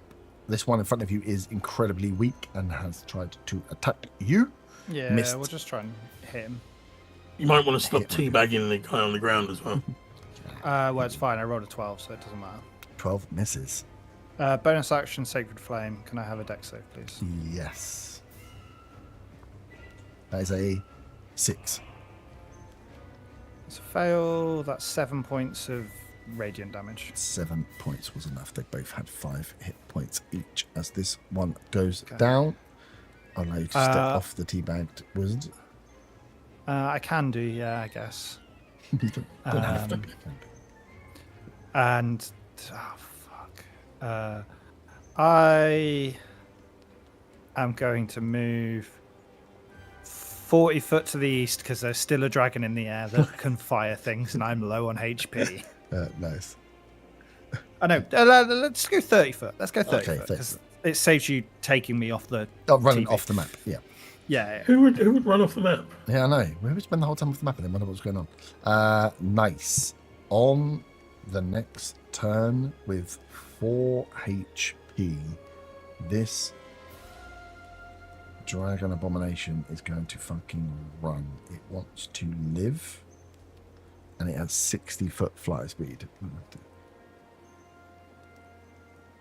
Cool. It is going to scarper back northward, 120 foot that way. You see, as it was building up, it took the electric damage. It then has taken the force blast from the cannon, and this thing is dripping. It's like poison blood, bleeding, barely keeping itself up. It is turning and running with 4 HP left. This thing wants to live to fight another day, and is going to scar part. So it is 120 foot from Willow. I will write down. You might as well take the concentration off me. That's got me out of range. Oh yeah, good. Oh shit, I forgot you got that as well. That'd be bad. Other one dead. Gimbar, you are up. Last man standing in front of you there. I will try to headbutt him. Shit, okay. Feels unnecessary. 19 to hit. It doesn't have a head. 19 hits. 5 bludgeoning. Yep. Still standing. I'll try Yeah, to this headbutt one him was again. a bit healthier. It's well bloodied, but not as bad as the other two. 25 to hit. Oh, fuck, yep. 7 bludgeoning. 7 bludgeoning. Yep, it's woozy. It's got cuckoo birds flying around its head. Cuckoo. And I will bonus action headbutt him again. I'll try to. 15 to hit. 15 is enough, and with 1 HP, whatever damage you do will kill this snake folk. Yeah, it's 11 bludgeoning, so I just basically. Go down to 1 and then you Ultimate fucking fully destroyed it. Yeah, you smashed the skull of this snake folk. Monstrosity, humanoid abomination. That is that one down. You have movement. Technically, I mean, I suppose it goes Kos, Peril, Willow, Zilna, Merrin. This thing is 120 foot from Willow. Is anyone going to try to do anything to the fleeing dragon? Or not? Yes. No. What's the range of my crossbow? It's I probably not- definitely I can with With, both me and the dog. Yeah. So Yeah, so Yeah. Skimbar, so Kos would be next, Peril How does- after, and then Willow. How does the range on ranged weapons work? This says 30 foot dash 120 foot. So 120 is with Hun- disadvantage. yeah, up to 120 feet disadvantage. Over 120 feet, you can't hit. So you'd have to move up to Willow to be 120 foot. If I can move to Willow, I'll take a shot with disadvantage. Yeah, you would just be inside. Yeah. Moved you back a bit, I think. Plus 9 with disadvantage. That's an 11 on the dice and a 19 on the dice. So dirty 20. Day 20 is enough. 18 was the AC. And crossbow damage is 1d6 plus 6. 8. 8. You only had 4 life. As you line up with disadvantage, this thing is flying off, keeping itself low to get as much distance as possible. Line up the crossbow with disadvantage. You hear the roar of this thing lose its last breath. It's like a whimpered roar as it and lands 120 foot away. You cannot see where it's landed, but you can hear that it has gone down and has hit the ground, falling from 30 foot height. And that is the end of the combat. Around you, there are dead bodies of these, snake folk people, these half humanoids, half snakes. One of the dragon bodies is there, and the other one is 120 foot at least away, northward up the road. So up to you if you want to go and do anything with that body. But for now, you are out of combat in the middle of the night. You have, Peril, 2 levels of exhaustion because technically you died. Can I search the dragon body that's next to Willow? Mhm. Just see if it's got anything interesting. Massive Willy. also while Rufus is still activated, I'll Yep. get everyone to gather around and just do one of the protector ones, just to give everyone temporary hit points for Mhm. sake of having them. So that is 9. If anyone's got less than 9 temporary hit points, they have 9 now. Thank I'll you. take you. that. Cheers. Yes. Can I Uh, use my Pearl of Power to get a spell slot back? Yep. Investigation for that body is a 16. 16. The bodies didn't have much on them. They were very, very lightly armored, and they seemed to be creating everything that they were firing with their own body. They were definitely more of like a pure dragon than of any other creature. They didn't have any like, all of their attacks essentially they were created from their body. The poison bomb things they threw up. The poison breath came from their mouth, and they just used claw attacks. So these things have a bit of like light leather armor on, but apart from that, they were all No orders or anything in the pockets. no. These no. Cool. I'll just drag the body into the forest after I'm done searching it. Yep. And then I'll go and try and find the other one Yeah. Okay. Cool. to do the same. Nice. So yeah, Cos couldn't. Once the body's moved, can I go over and can I check like has it got like dragon scales? Yes. It has. Yeah, that would be what its armor is. It has dragon scales. It has dragon scales, but they're not the size of like a full dragon scales. These are like larger dragonborn sized scales, bit smaller than that of thunderclaws. Okay. But it has some that you could take. They just would be lesser dragon scales rather than pure dragon. Yeah. I will want to take some scales. Yeah. Yeah, cool. And they would be green. They'd be. Well, I would just mark them down as like lesser green dragon scales. Willow would just like to go over to Peril and just check in on him.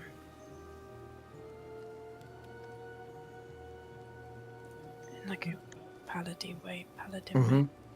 Yeah. So what? So I suppose from calling out to Morgana for the first time and like pulling on your actual god. What?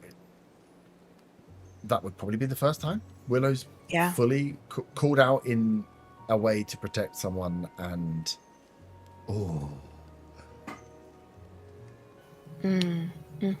what time is it? Perfect. Willow. Peril. Cool.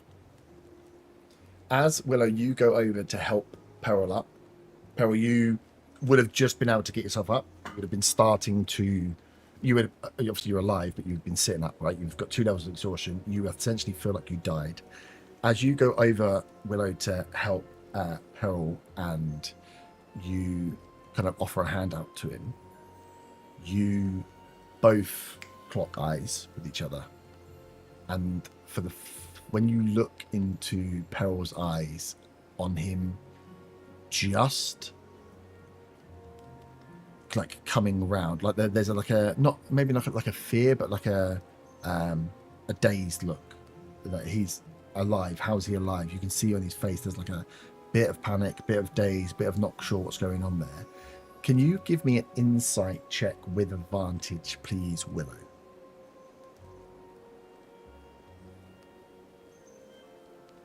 It's only a 13. 13. You look into Peril's eyes, and you are reminded of the time that you were here before. Like, it can't. The last time you were on the Border Forest Road was not a very pleasant time for you, and you flash back to that time, but almost reverse the roles, where you are the smaller creature. You are lower down, looking up at this creature, and as you look up at this creature, you see Peril's face. But Peril wasn't there when you had this event. But as you see, there's something about Peril's eyes that there's something about the look, there's something about Peril's eyes that just make you feel like you know him, you've seen him before the time that you've seen him now.